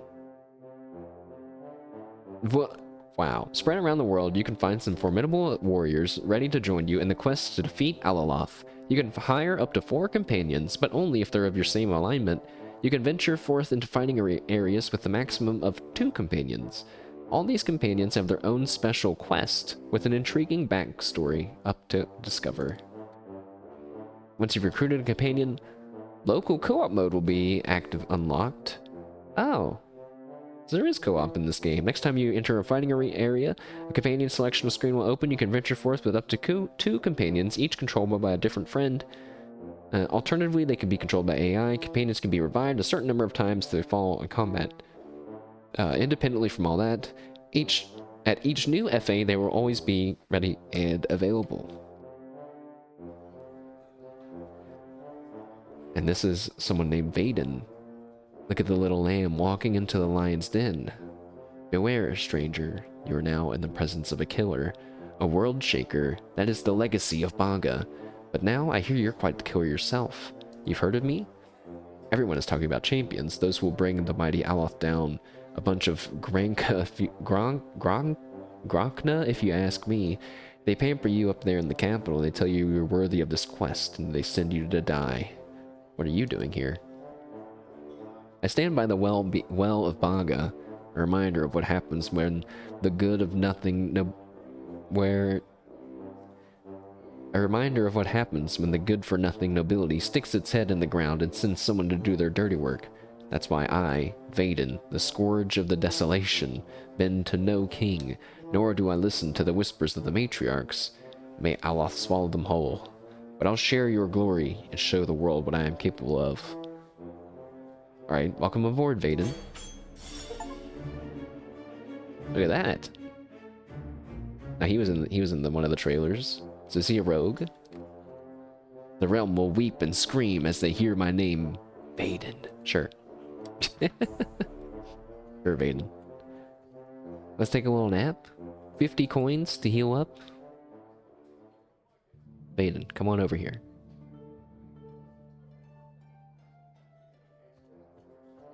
Alright. Well, I guess we'll be on our way now.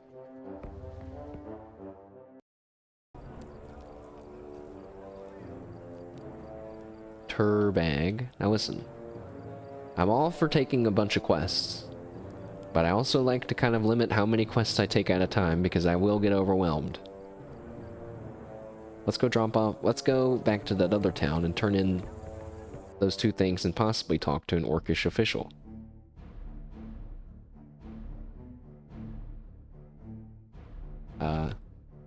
It's this way.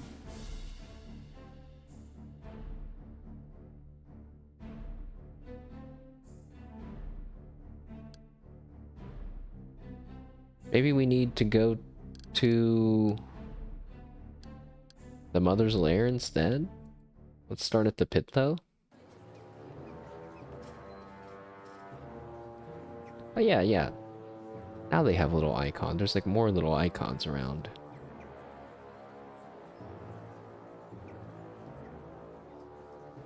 Oh, not that way. This way.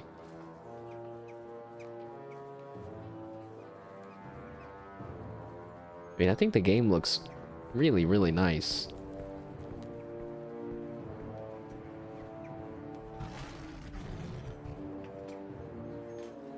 It feels really nice too, by the way. Moving around and whatnot. No lag.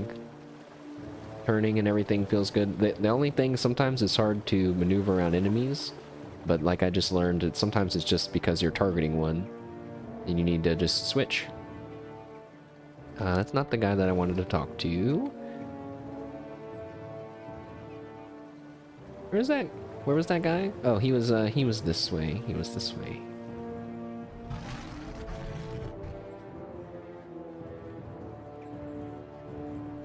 Wait, where is he? Wasn't he right here?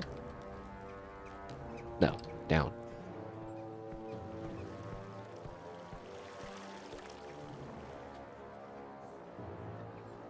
I got your finger vines. That's the best news I got all week. Give them here and I'll make the paste. It's quite simple. I've been studying the text for quite a while. Here, take them down to Gashak and search for Captain Zakra. What? You're making me do more now? How dare you? Also, where?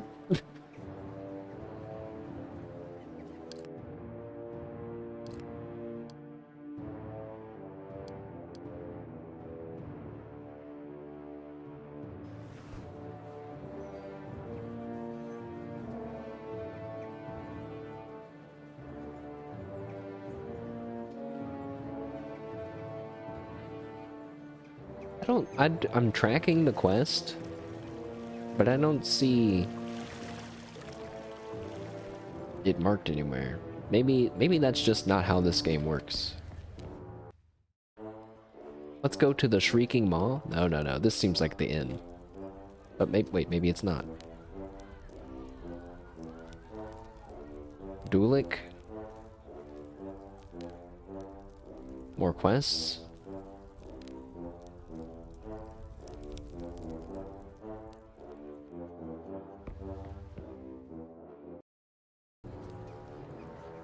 I'm excited to have gotten a companion. I missed him in my other adventure. But where? He didn't tell me where to go, did he? He just said go talk to this guy.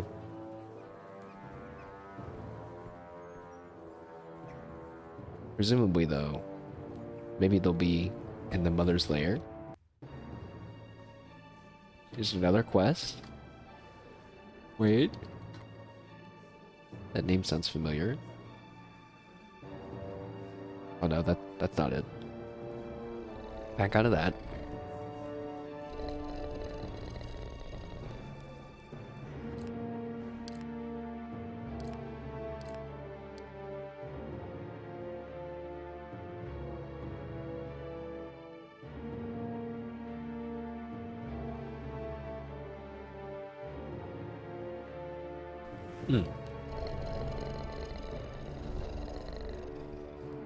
I don't know how I'm supposed to know where he's at. Maybe I'm not supposed to know. But I feel like that guy could have told me. But anyways, let's talk to this guy. The strength and respect imbued in this warrior is apparent from the first glance you take of him. He's both threatening and calming at the same time, a feeling that confuses you. A strange warrior walks into town wishing a fight they can never win, only that glory will suffice by winning an impossible victory. I respect those that go beyond the call of duty to save others, but I respect those that bring peace in troubled times more. Let's see if you could do both. I'll certainly try, and that you will. We shall suffer the consequences if you don't. I will not stand idly by while the world is burning, and I know of a way to protect our precious lands from the terror of Alaloth. Will you be of aid to our cause? Will you protect our desolation? What do you need? The hearts of demons, the fiery creatures of the netherworld. Our scholars and shamans told us that they're useless, for they take too long to smelt, but I believe they are the key to our survival. I'm creating an arsenal of demonically infused weapons, and I need their hearts to do it. That sounds awesome. I will bring you these demon hearts.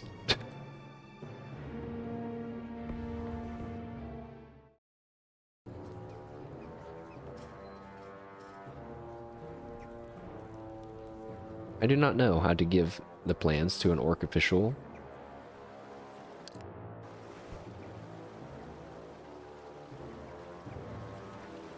But why don't we try to buy a new weapon?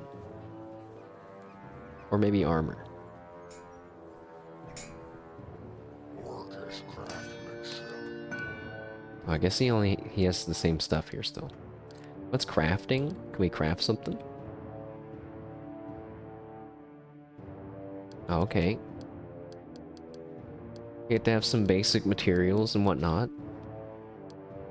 Which we don't have enough of anything, but we could buy some of that stuff I saw.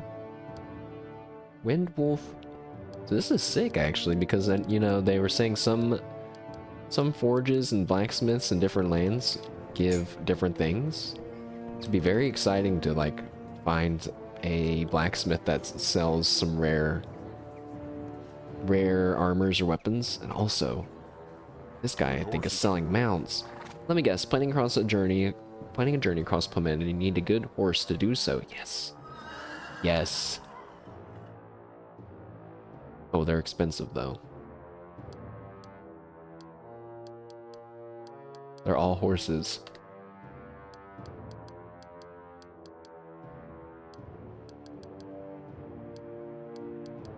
I guess I shouldn't be surprised, but you know, maybe one day there'll be something more than horses. Maybe you can just buy horses, but I already saw that elves can get griffins, I think. Certain ones. Like high in the high society elves. Oh wait, is that? Wait, what?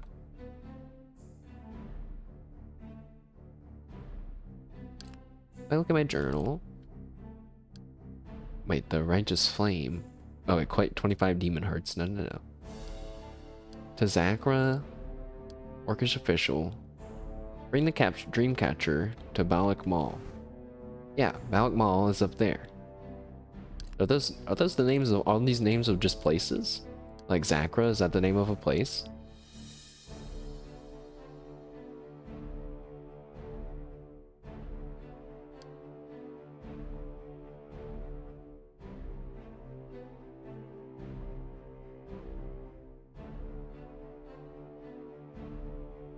Hmm.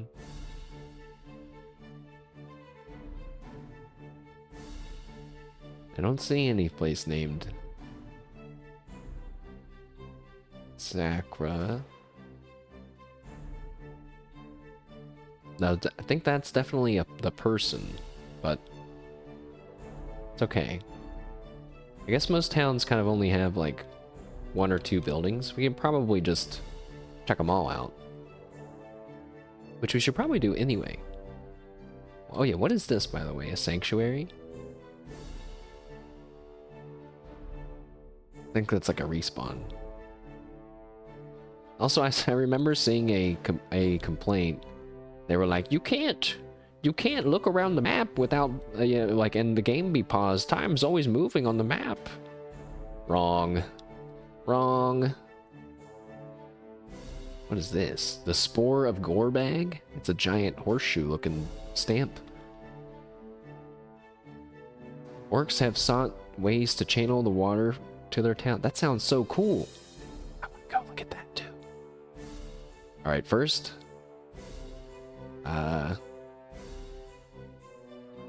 First, let's go to Balak Mall and then head south down to the Spore of Gorbag. Wait.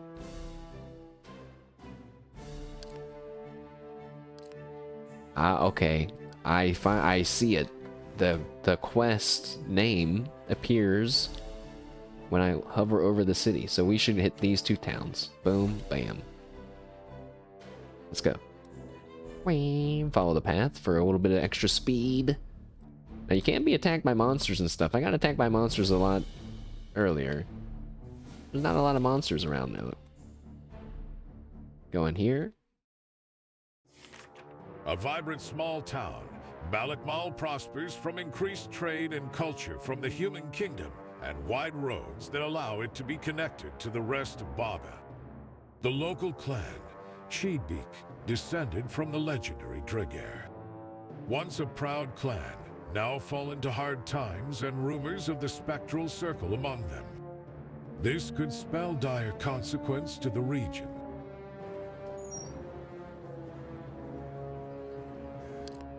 I like that every little town has a little intro there. It's a marketplace to our right. Something called the Champion's Heath. What is that symbol?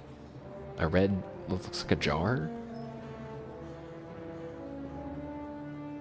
No, it's Etzenka. Here is your, oh.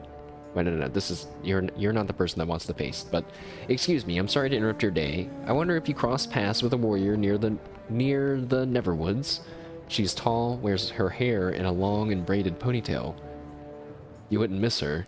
Not many orcs go there, too dangerous to be there alone. I'm sorry, a giant scorpion got to her first. This dreamcatcher's all that's left. The half-orc grabs the dreamcatcher off your hand. She holds it close to her heart but does not cry, not letting you see her too vulnerable. Thank you for bringing this back. In normal circumstances, I would share it with her family, but they don't deserve to know a thing about her fate. They threw her aside. Her death is their fault. I will cherish her memory, from now until the end of times. Farewell, champion. Farewell. I'm sorry for your loss. We have obtained a ceremonial hunting blade, which is probably not useful to us. But it's worth 2,940. That's a lot of stays at the inn. Potions are becoming more and more for emergencies only. Now, this guy He's got some he's got some different stuff here. What kind of armor am I wearing now? I am wearing. Also, wait, some of these cloaks have different effects.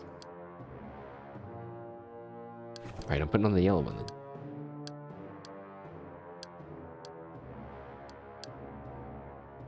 Also, even a belt helps me a little bit. Nice. So the family armor. Oh wait, this is light armor? Really?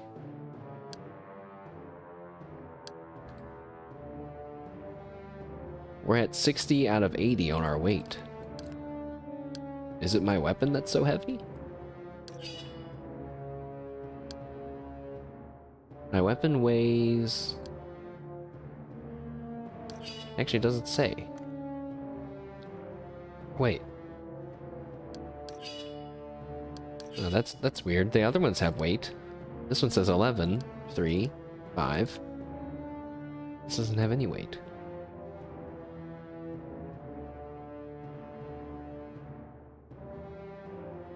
Oh, you can get more info about all that stuff. That's cool. Nice.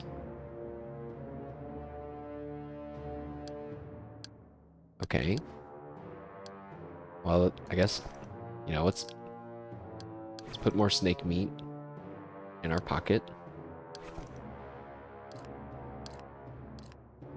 You know, I probably don't even need the... Oh, wait, these aren't mana potions. They're elixirs of might, but they still increase your regen rate of... Okay, so never mind.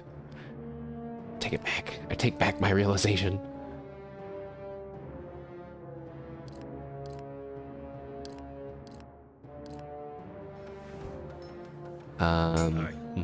Okay, yeah. Show me what you have. Now, do we want to buy heavy armor? Weighs 28. That would put us over, actually, though, if we bought that right now. Pathfinder light armor. Compare that to my armor. Compare on, compare off. It's a lot better. Map speed in the forest is up. Now that's pretty cute too. That they have like bonuses like that. That's cool.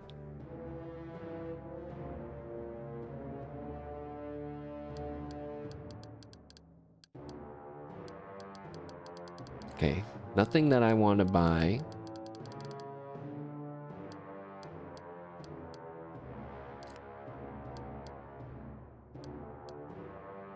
Wait, but... Yeah, so we would be over capacity if we had that, but if we got rid of... I guess this weighs 10, right? If we sell it... I feel bad for selling this.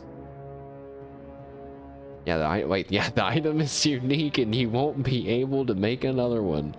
Oh, man.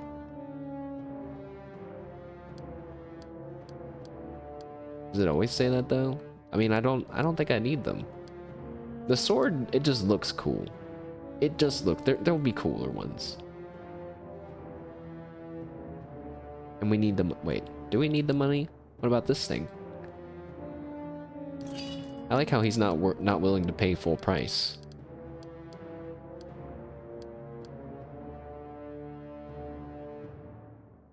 I almost feel like the ceremonial hunting blade would be something you would want to keep on your person in the off chance that it gives you special dialogue option later.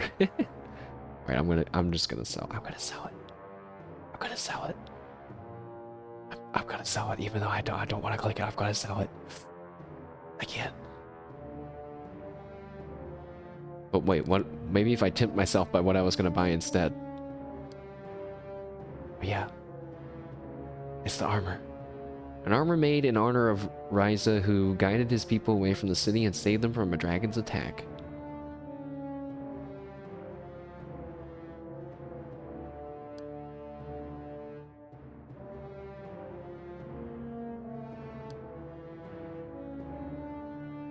Nah, I think maybe we just save our money. Save our money.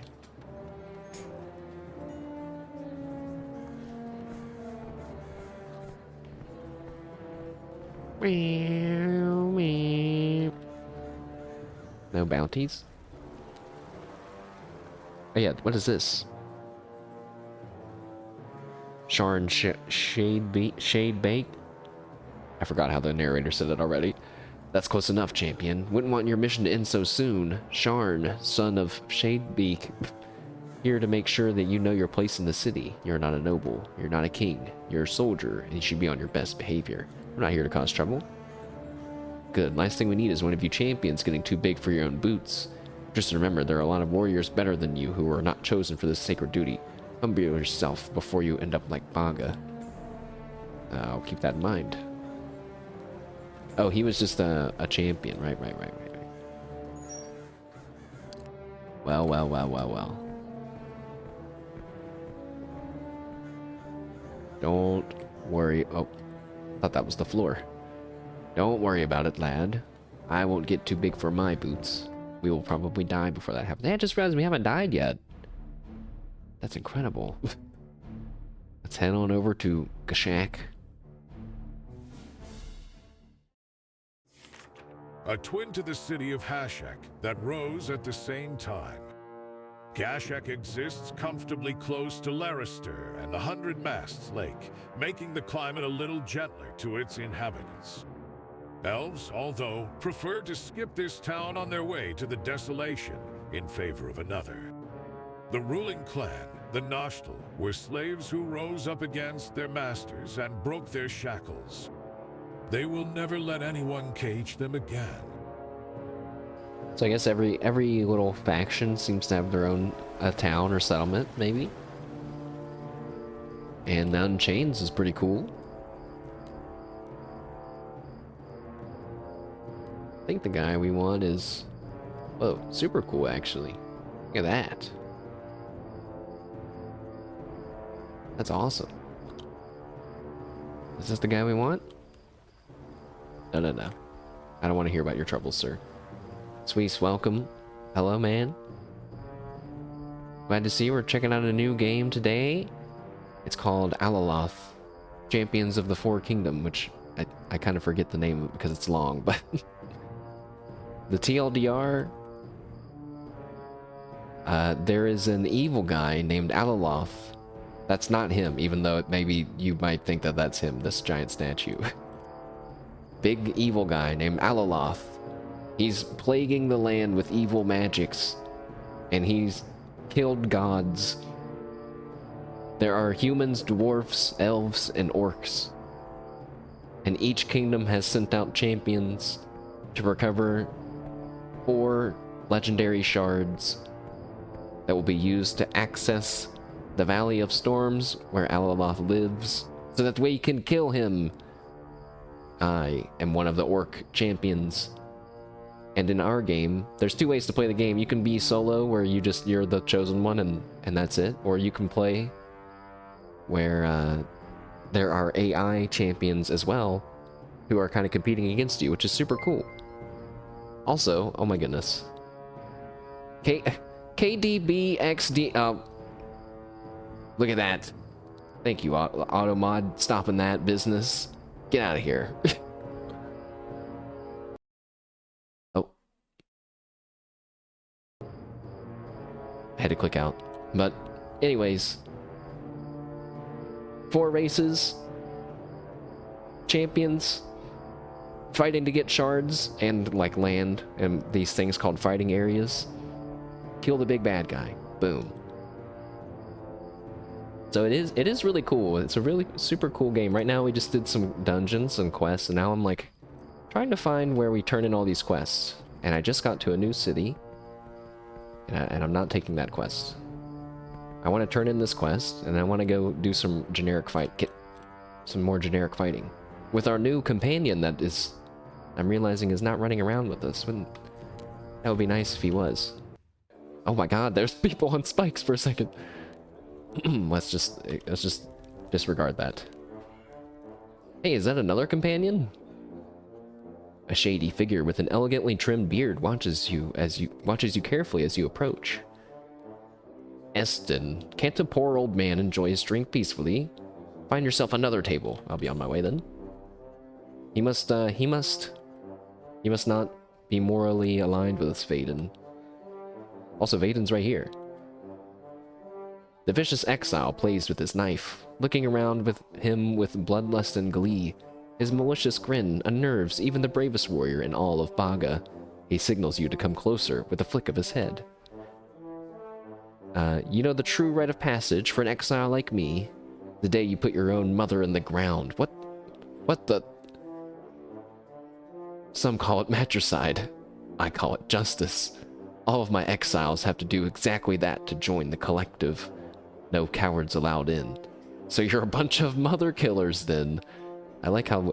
Sometimes I wish there was maybe another dialogue option, but yes, apparently you're all mother killers. Ha! Now you sound like one of those stinking nobles. It suits you well. What I mean is that we are one. No one is better than the rest, and no one is judged for their crimes unless those crimes are committed against our own. That's how I know we can trust them all. Sounds like a nice, tight-knit group. Don't be condescending. You could join us too if you have the guts. I'm telling you this because I expect to be contacted by them sooner or later, and our ways might freak you out. So if you find a dagger in your private chambers, don't be alarmed. Or shit yourself for all I care. Yeah, I'll let you know if I see a dagger. Whoa. So if we... That's like a warning sign from their clan? That they're gonna kill my mom if I find a dagger in my room? Well, hello there. Anyways. Now, dragon turtle soup, that sounds nice and all. But do you have mashed potatoes? Still no mashed potatoes to be found.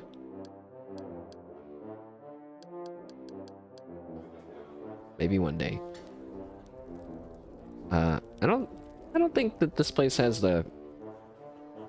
Where's the guy we're turning this quest into?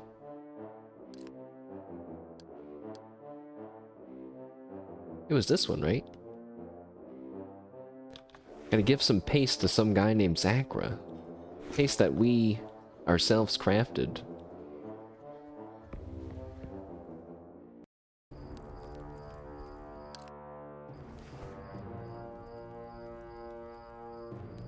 Oh, I see him. I see you. Man, I think this city is probably one of the better... well, a better example of the cool, I think isometric style, right? It's so neat. You would think oh my god, one camera angle? That'll never work. It works wonderfully all the time. Wait, this is Captain Rogzul. Damn it. Where are you, other guy? But wait, no, wait. This is exactly who we wanted to talk to. The boat captain, who we were trying to make the paste for his ship, right? So the largest orc among his crew, adorned with the armor of a captain in the Orcish Navy. Orcish Navy. The waves of the 100 masts clash behind him as he studies you with his eyes. In these trying times, it's hard to distinguish friend from foe. Mark my word, none will lay a finger on my crew without losing some of their own. I know, too, too aggressive, but you have to be in my position. If you want to be useful rather than bothering me, I've got something for you, okay? What is it? The Clash of the Maw is approaching, the biggest spectacle in the Orklands. Everyone will be there, and from the lowest commoner to the Grand Matriarch herself. I've been navigating the Maw for all my life. I've got countless medals, but I've never won the damn thing. The winners of the Clash have their place in the history books, and I want to become legend, and have become legends like Gurdiza the Vicious, Lugrel the Cunning, and many more. I want my names to be beside them, but I can't do it without the right materials for my ship. But unfortunately, I have to stay here and train my men, so I need someone to bring me what I require. The first is the never-burning wood that they got in Coldwood from a woodcutter named Elad something. This is not what I thought it was at all then. Got a good deal on that wood, as long as I stand with the Gardens in their civil war. Second is a dwarven explosive powder that will blow everyone sky high. I contacted a dwarf in New Holbar to smuggle me some, since dwarves don't want to share.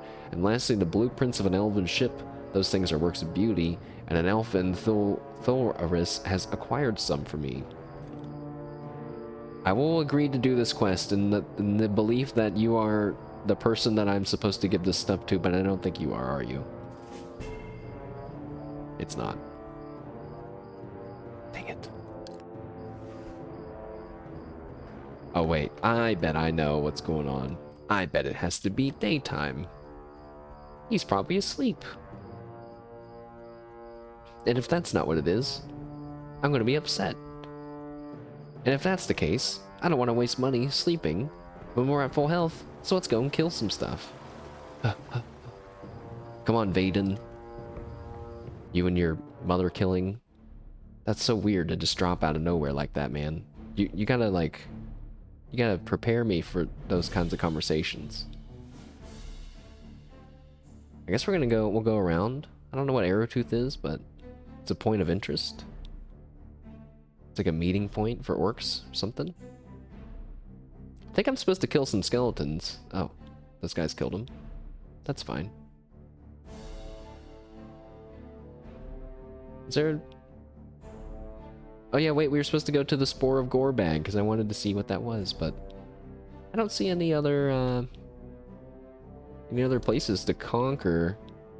They already people have been conquering them? My goodness. That one has 5 skulls. Okay, there's one with 3. Let's go to the 3 skull. Also, there's apparently there's one of our quests there. Uh-oh. No! I've been spotted! No, run! Run! I don't want to fight random enemies! Okay. No, stop it. The mighty maw, the most dangerous lake in the mortal realm.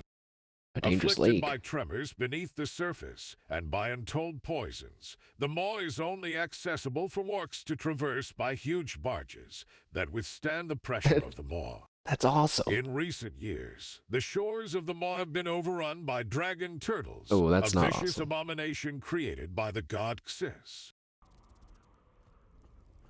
Oh, Vaden's in my camp. That's so cool. My men are not the patient kind, champion, even with me. The sooner we see them, the better. Your men? I didn't know that your men we were supposed to see. I thought I was just supposed to be on the lookout for a dagger. Find the hidden signal left by Vaden's gang. Oh. Oh, I see. I assumed the dagger was going to appear in our bedroom one day. One day. That's what it made it sound like, right? Well, let us begin our battle. And cool, so we're gonna take Vaden with us. This looks crazy. I guess he comes with a potion. He has 2,000 health. Vaden stabs his enemy 3 times in rapid succession. Nice and simple. Alright, Vaden, let's go. Now with 2 people on my side and the ability to create magic explosive circles under my feet, there's no way we can lose. Tab 1, Tab 2, and Tab 3 attack, follow, and support. And defend. Alright, why don't you just follow me for now then? Also, why do I feel like this is gonna do some weird key command? Tab 3? I don't know if it worked or not. But alright, here we go. Wait, I am using the right weapon, right? Yeah. I think I've done this. Have I done this one before? Is it rat people? Oh god. It's rat people. Sigil! Wait, back up a little bit. Oh, this totally changes everything. Now I can just wail on some people if they're not paying attention. Dodge. Hey-ya! Break the poise, keep stabbing. Did Vaden die? Oh no. I was about to say, oh god! Alright. How are you doing, Vaden? Do you have a health bar? Oh, he does. He's not doing so good.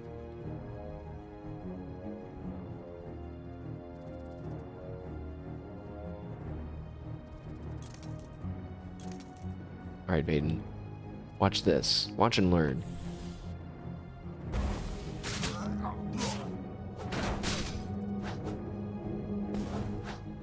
Is this PoE 2? Ow! Ugh. It does have like a CRPG, ARPG combination, and it's pretty sick. I mean, it's a lot of fun. Hi-ya! Having a companion has really made a difference. The combat is much more, like, intense. Before it was a lot of kiting and a lot of me poking with my spear. Ow! Ow! Ow! Ow! Ow! Ow! Hiya! My friend is dying. He's fine.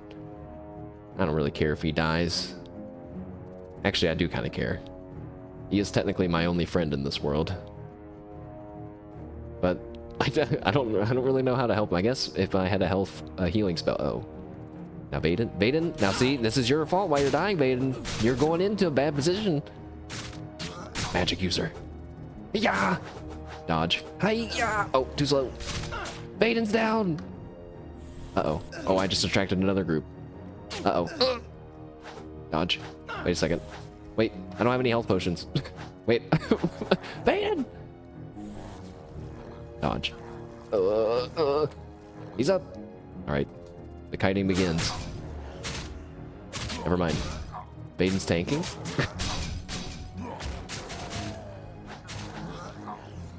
Baden he went out of control. No!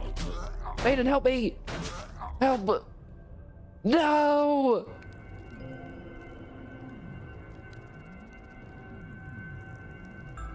I think Baden made that...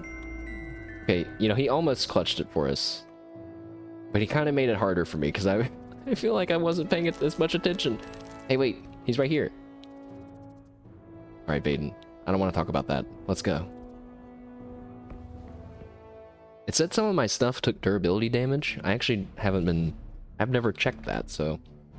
We'll check that before we go back into that zone. I'm going right back into it, though.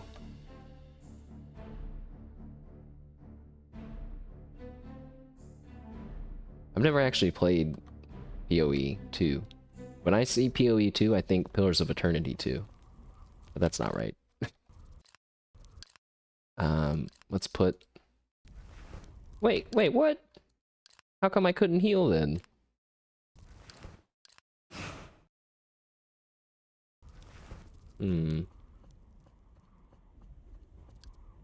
Repair equipment. So repair everything up to 1 durability. Yes, because we just lost 1 durability, so I guess that makes sense to do.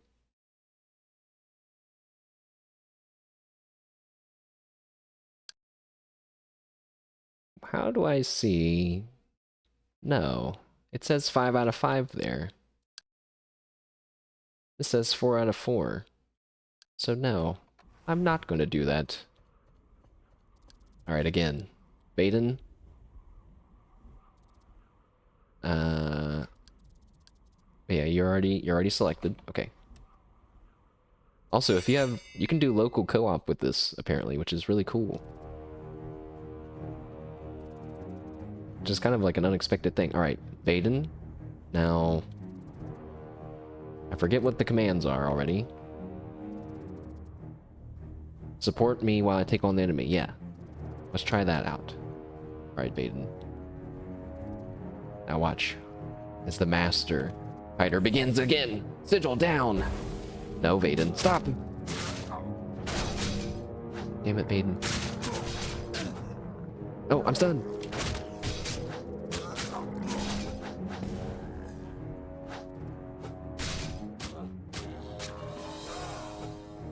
Alright. That seemed to maybe do a little bit better, but he was only fighting 2 people at once then. If we had another companion, that also would maybe help with the whole Baden getting beaten up. Let's wait for another sigil. I'm gonna go in a little bit farther and cast it this time. Insta-kill 1 guy, that's nice. Ow.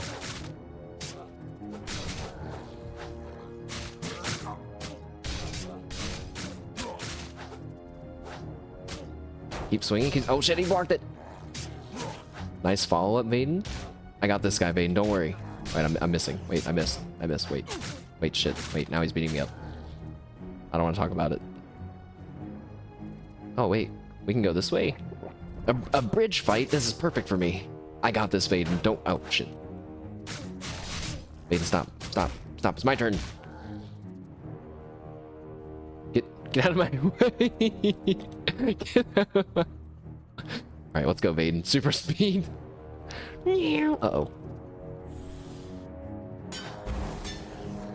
Vaden, wait, come back. Come back. Ow, I hate it.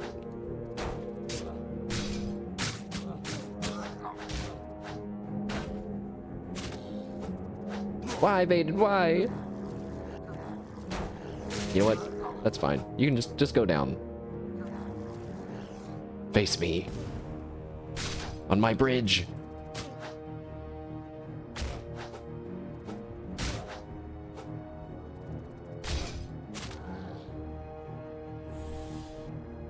Ow.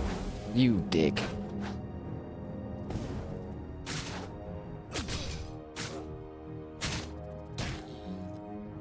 Took a few unnecessary hits there, that's fine. I don't think there's a timer to revive Vaden, which is nice, so... I think there are limited revives, though. He said, appreciate it, now let's go kill something. Ow. Not the... Oh, nice move! Uh-oh. Help me! Hiya! Is this a free heal? Free heal for me and Vaden. Nice. One-time use, though. That's fine. You know what? I think that the bridge was probably a shortcut. Let's keep going.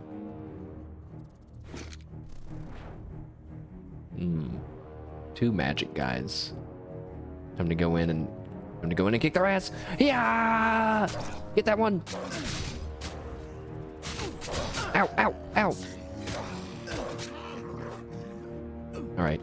We gotta work on our timing there, Vaden. Also, killing the magic guy did not get rid of the painful debuff.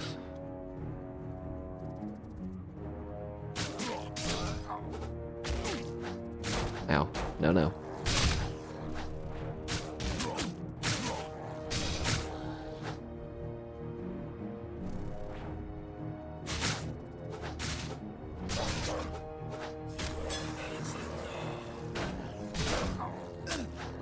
No, oh, fuck.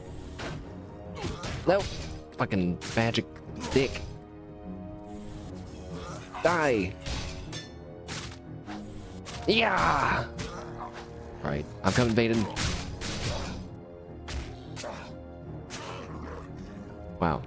I can't imagine trying to do this by myself. The 4 kingdoms? Then surely better than the 3 kingdoms, right? Yes. Yes, but not as good as the 5. Actually, there is a 5th kingdom. We're fighting for the 5th kingdom. Also, we just got a dragon turtle soup recipe. Is this Chef RPG? Welcome, Eirik. Hello. The Demon Kingdom. It is. I guess that is technically what it is. Oh my god. Oh my goodness. Oh. I clicked out of the window. What the hell is that? A fire dragon turtle? No. But I have fire magic. All right, first let's eat this fruit. I guess it gives me a little bit of regen. Also, let's eat the snake skin. All right, Vaden. Let's do this. Magic sigil. Oh, he's slow. Okay, that didn't do much to him. All right. Tank him, Vaden, tank him. I got him. Uh-oh. Uh-oh. Oh, okay. I see your big stompy attack. Uh-oh. Oh, wait. Okay, it still hit me. That's pretty far. That's fine. Yeah! Yeah! Dodge. Wait, Vaden's down. Uh-oh. That's fine. It's okay. Hold on. Let me just gotta get into the groove.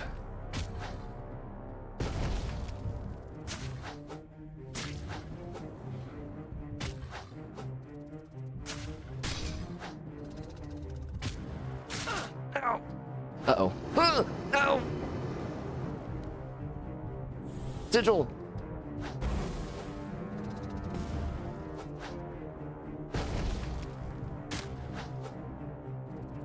Ow, wait.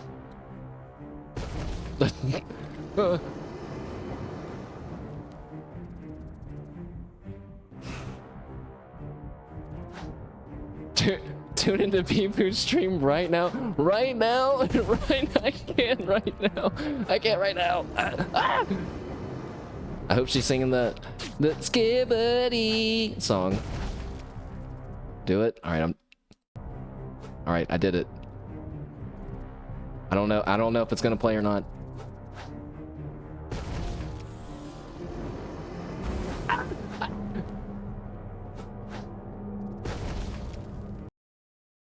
It's not loading.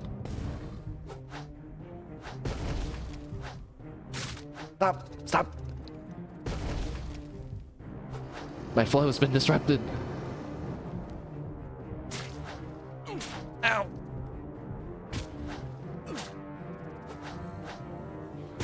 No. Oh God. What? I couldn't. Oh Jesus Christ. Wait. I went too far away.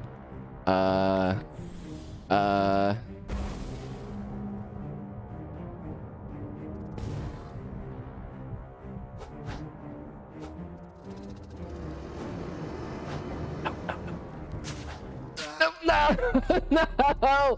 No!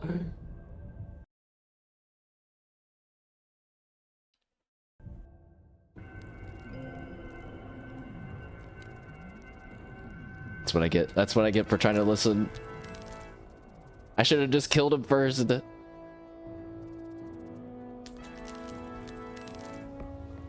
Now we have to do it all again. No! Uh-oh. Skeletons. Now, I have no idea. It's day 18. I think, like, presumably we could have done everything that we've done so far in, like, a week. But because we've died and stuff. Oh, the misery. You know, I have that song that... But I don't know what the original song is. The one that something... Your symphony! But I have the version that she sings. Skibbity! She sings it so nicely, I think, honestly. Also, it doesn't look like my armor's taking durability damage, even though it says that it is. When I die, right? But it doesn't look like it actually is.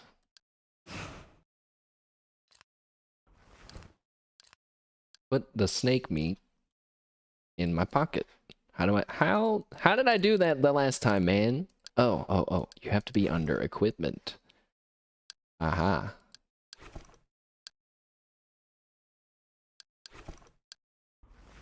All right.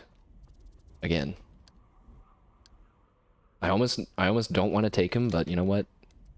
He's pretty helpful, I guess. I think I'd prefer if we had a mage. Oh my gosh, that would be so much better, because then I could be the tank. Let's go. Ah!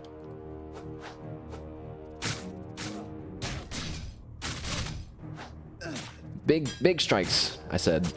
Not doing big strikes. Ow.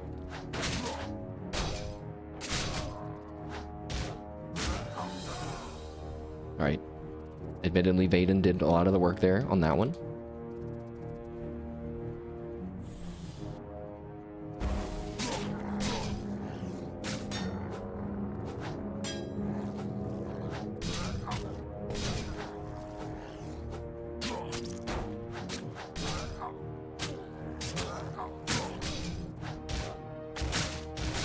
I think sometimes when you do the full combos on them, that's how you decapitate and dismember people, which always looks super cool, but kind of hard to see. Vaden's down. He sucks. Lol. Imagine being dead. Can't be me. Take this! Step into the ring. Ow. You fucking dick. Vaden, don't feel bad for Vaden. Earlier when we went to an inn and I was like, oh look, there's our party member Vaden. He was like, yeah, you want to join my crew? You gotta kill your fucking mom. That's how we do it in my crew. Yep, we're all mother killers. I was like, oh, that's cool, Vaden. He's like, yep. Pretty tough if you ask me. We can trust everybody in my crew. And also, he's died like 10 times already. That's fair. You know what? I hope he dies again, because this bridge is the perfect place for me.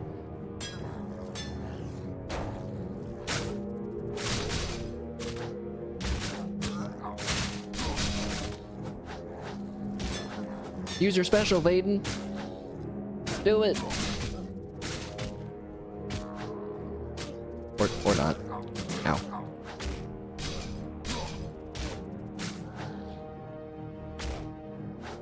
Dodge. Oh, this is Vaden's worst run yet. Stab.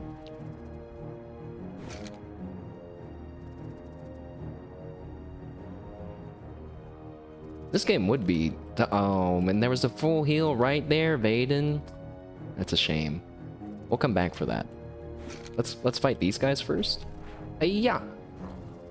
Yeah. Ow. Kill that guy. Kill that guy. Dodge. I didn't dodge. Ow. Vaden, wait. Vaden, wait. We gotta go get the re-heal now.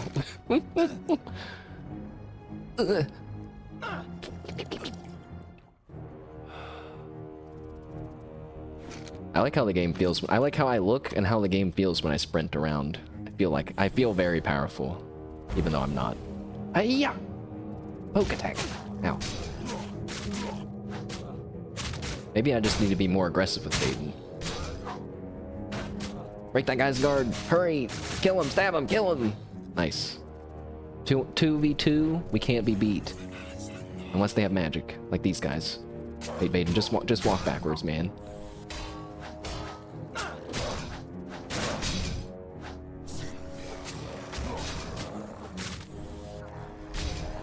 Did he just heal him? Casting magic against a box? Nice, man. Ow, okay. Alright, to be fair, he hit me with the magic that time. Don't do it, don't do it! Fuck! You just wait till I get a counter spell ability of some kind. Oh man, it's so over for them. Alright, I'm electrified right now, that's fine. Now, I don't remember what killed us last time. Oh, yeah, wait, yeah, I do. I remember now. Oh, also, Vaden's already almost dead. Okay.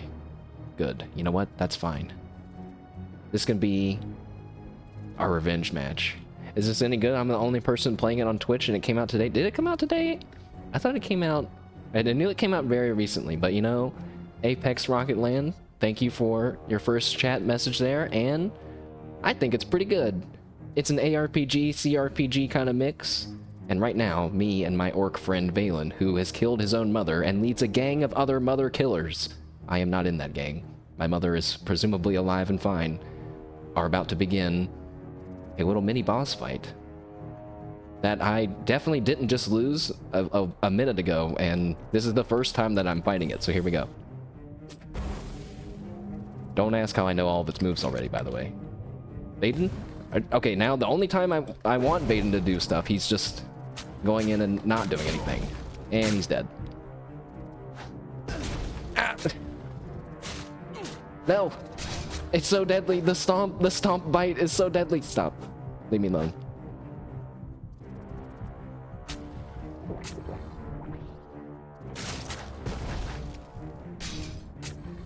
Guard's broken. Go, go, go! Controller support? I think it does. I can check though in 1 minute here. Actually, I'm doing great. We're doing great. Vaden, you're doing fantastic. That was so easy. That was too easy. Now I feel bad. No epic duel for us, but I think... Yeah, there's... Yes. You're good to go with controller support. And it probably would feel pretty good, but now that I've rearranged my keybinds, I'm honestly having no problems at all. Now there are other areas that you could explore that we didn't go to, but I think I'm good with that. The way the game works is there are 4 races, 4 kingdoms, human, orc, dwarf, and elf, all trying to fight to gather shards to open up the Valley of Storms to kill Alaloth, the great big bad guy. Very simple and refreshingly simple story to follow while having good amount of depth in the rest of the world. So we just finished this little dungeon, so we're gonna confirm that we're ready and we get all of our loot. And you're like claiming land But I don't know why you're claiming land exactly. But, like, we just now, this place is ours. We like, we'll see our little banner when we leave. Looking for a good Steam Deck game that has some recent negative views with 10 hours in. Yeah, I mean, at the end of the day, you're gonna have to... Oh, some discarded items... Oh, discard some items first. No, I don't want to do that. Wait, we're so overweight. How? 179 over 80? Oh, we got 3 shields that are worth 16 pounds. Oh god, it's like Fallout all over again. But yeah, you know, eventually you have to make your own choice. And at the end of the day, you know, you have the 2-hour grace period for a refund if you really feel like it wasn't worth your time, but I think it has a pretty unique little formula going on. And I haven't really dove too much into the real story and everything into the game, but the little loop of getting quests, going to these areas, getting stronger, feels good. And let's see. And they have pretty cool skills and stuff in the game. Any game that lets you put sigils on the ground is a win for me. The Devil Within looks good. It came out today also. I don't know about that one. I've not heard of that one. Valen dying again is in the game loop. That's true. We can say that canonically it is now. Because if it wasn't, that would mean that someone is not commanding him properly, and that maybe perhaps it is not Valen's fault that he is dying. That can't be true. Also, how am I still so overweight?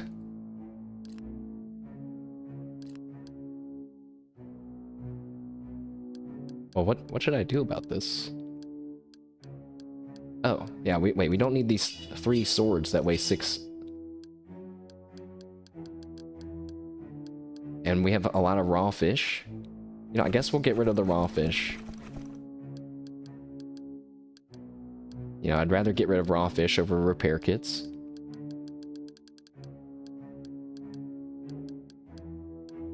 I should have sold our other weapons and stuff, I guess, now.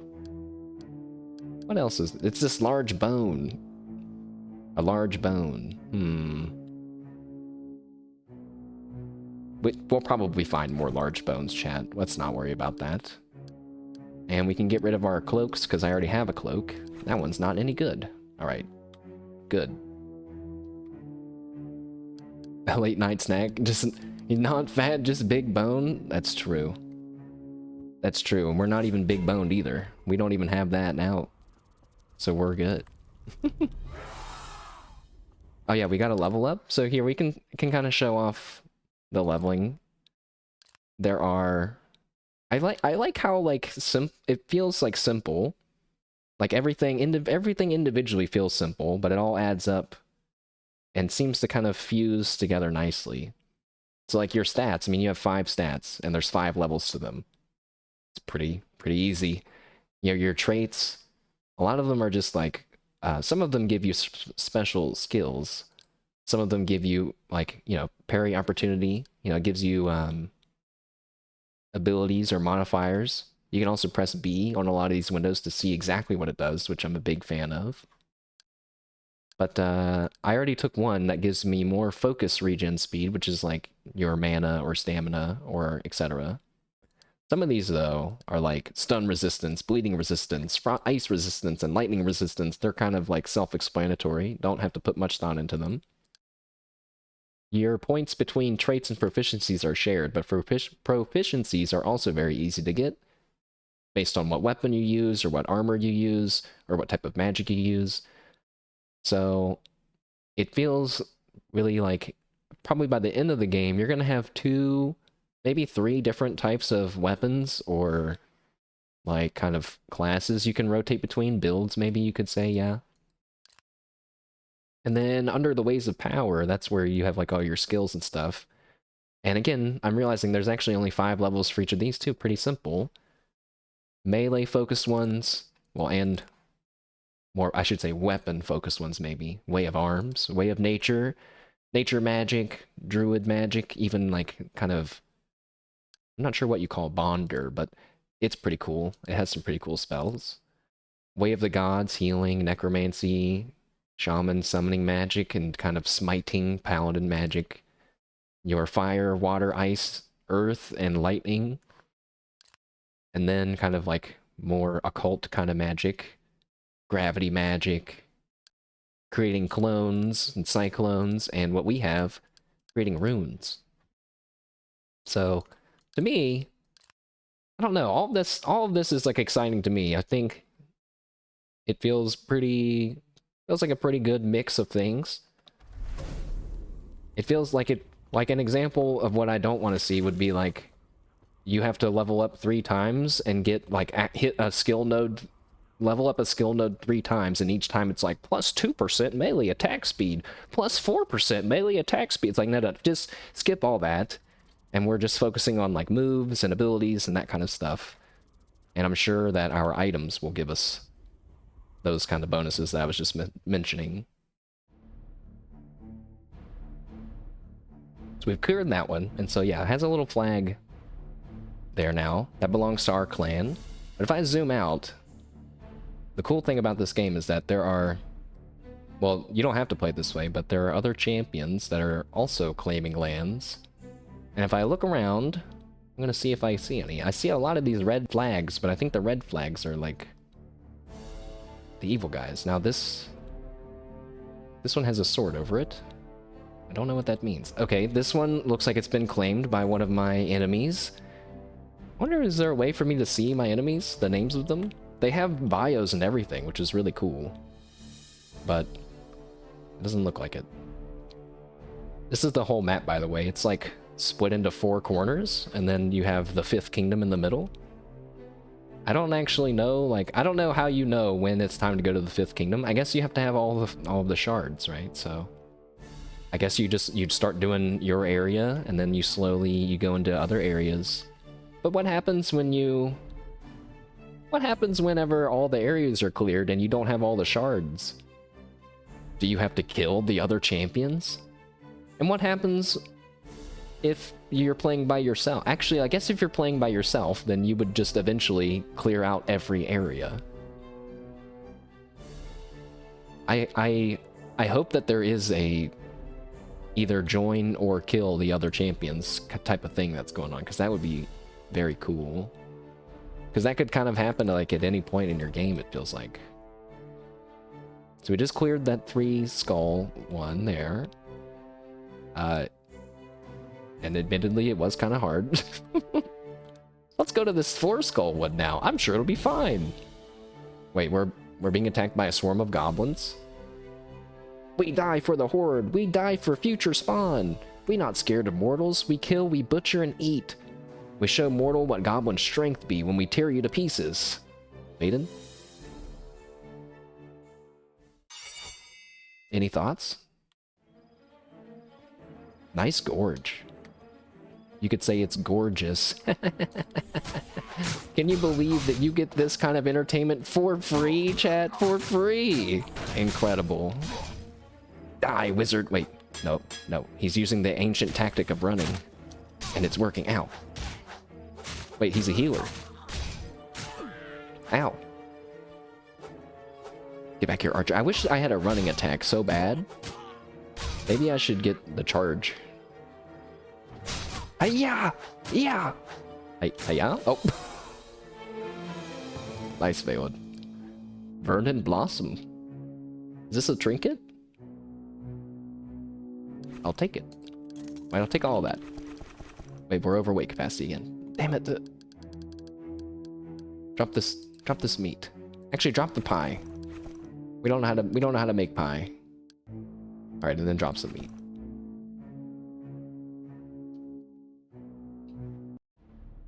But I actually need to go back to the inn, and drop off some stuff. Oh, but, you know, I just remembered, speaking of other games that have just recently come out, you know, a lot of the HoloLive members are recommending mouthwashing, but I watched like 2 minutes of it, and I was like, I can't play that. Are you serious? I can't play this. But then I saw that a game. I mean, I don't know. What do you guys think? Even Moon played it, but it's pretty. It's like unsettling. And I don't. I think it is funny sometimes, right? But like, I don't know. Is it funny enough? Is it? Seems too spooky for me. It's more like all the mouth stuff, and that's like the whole point. So you know. Why is my character flashing? Oh, I have a stat. I have a stat point. You know what? I'm gonna put it in my constitution again. Why not? But there was another game that I saw that I think was made by the same people called Threshold that came out fairly recently as well. And I don't understand the point of that one either, but it seemed to be a bit more interesting, and I listened to TechSmith play it for like 5 minutes, and there was something about like cows being flung over castle walls or something at him, and I don't know. It seemed like the same creepiness, but you know, not focused around mouths. So, but just the fact that a lot of them have all said, yeah, you should play it. It's so good. I'm like, maybe should I just put my faith in them and play it? Also,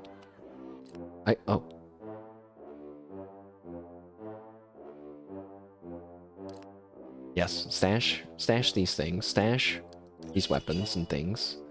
So I got a magic pole arm, but I don't want to use that.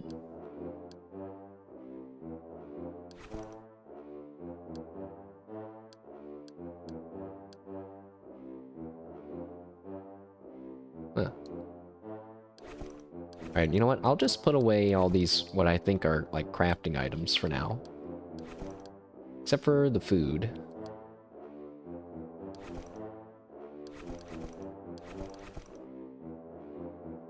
A metal joint?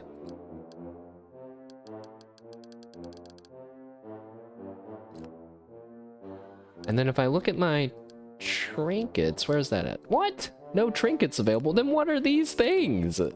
Then what is this? A pincer plant. I can eat it and get poison removal. So it's just proving to be a great source of nutrition to orcs after most vegetation has died. So it's just a rare plant. And this plant, the same thing, I could eat this plant to be a little bit stronger for 60 seconds. Probably just gonna sell them. Man, I wonder what's going on with this dagger though, because this dagger quest, where was that? The reward, which I don't know how I feel about the game showing me the rewards for the quests, like just straight up you can just check them out. On the one hand, it's kind of nice to just know, you know, you can maybe skip that one. But like on the other hand, I think it's gonna mean that a lot of people just skip stuff that they maybe shouldn't. Like, it could just be an orange thing that's like legendary dagger or something. You know, it doesn't have to say the Viper's Fang. Save 10 kids from orcs, reward 10 gold, skip a, yeah, just like, yeah, I don't know about that one. You know, it's like the new patriarch. That sounds cool. Find the hidden signal left by Vaden's gang. But all it gives me is a dagger that I'm never gonna use. So now now it's like moved down on the list of things to do. But that's just me personally. Maybe some people think, oh man, thank God they're showing me the reward, so now I don't have to do every quest, you know? Also, I really like how the game has my like badge up at the top left. The prominent mash of Rekha, Slayer of Baga. And presumably if I did other things, my title would change, which would be pretty cool.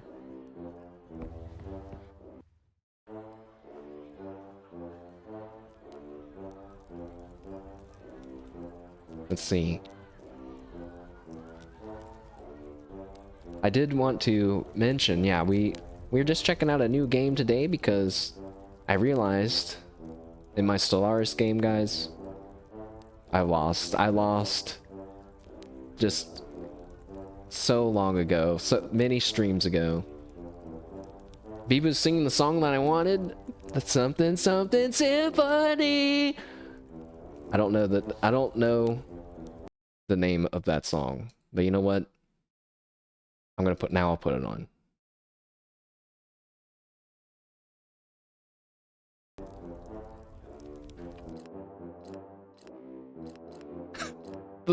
the horns. Chat.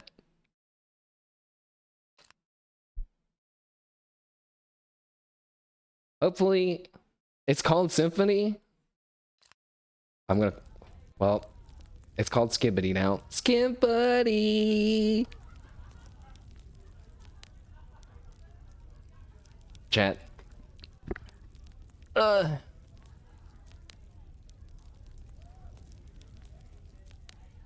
Yes, so my Stellaris game. Skibbity! I've given up on it. I give up on it, chat. I'm calling it now. It's a loss. It's a loss.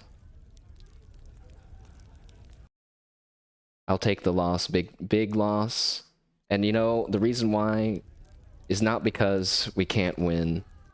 It's because in my desire for victory and to prove that one backseating chatter wrong, I became obsessed with the quest of power and lost sight of the goal of role-playing,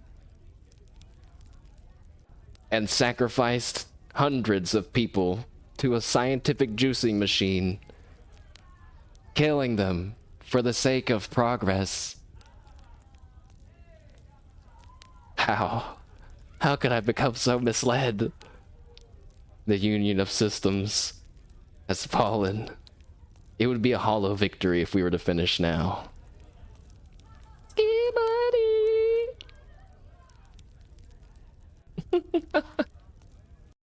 Ski buddy! Chat, that's gonna do it for me today.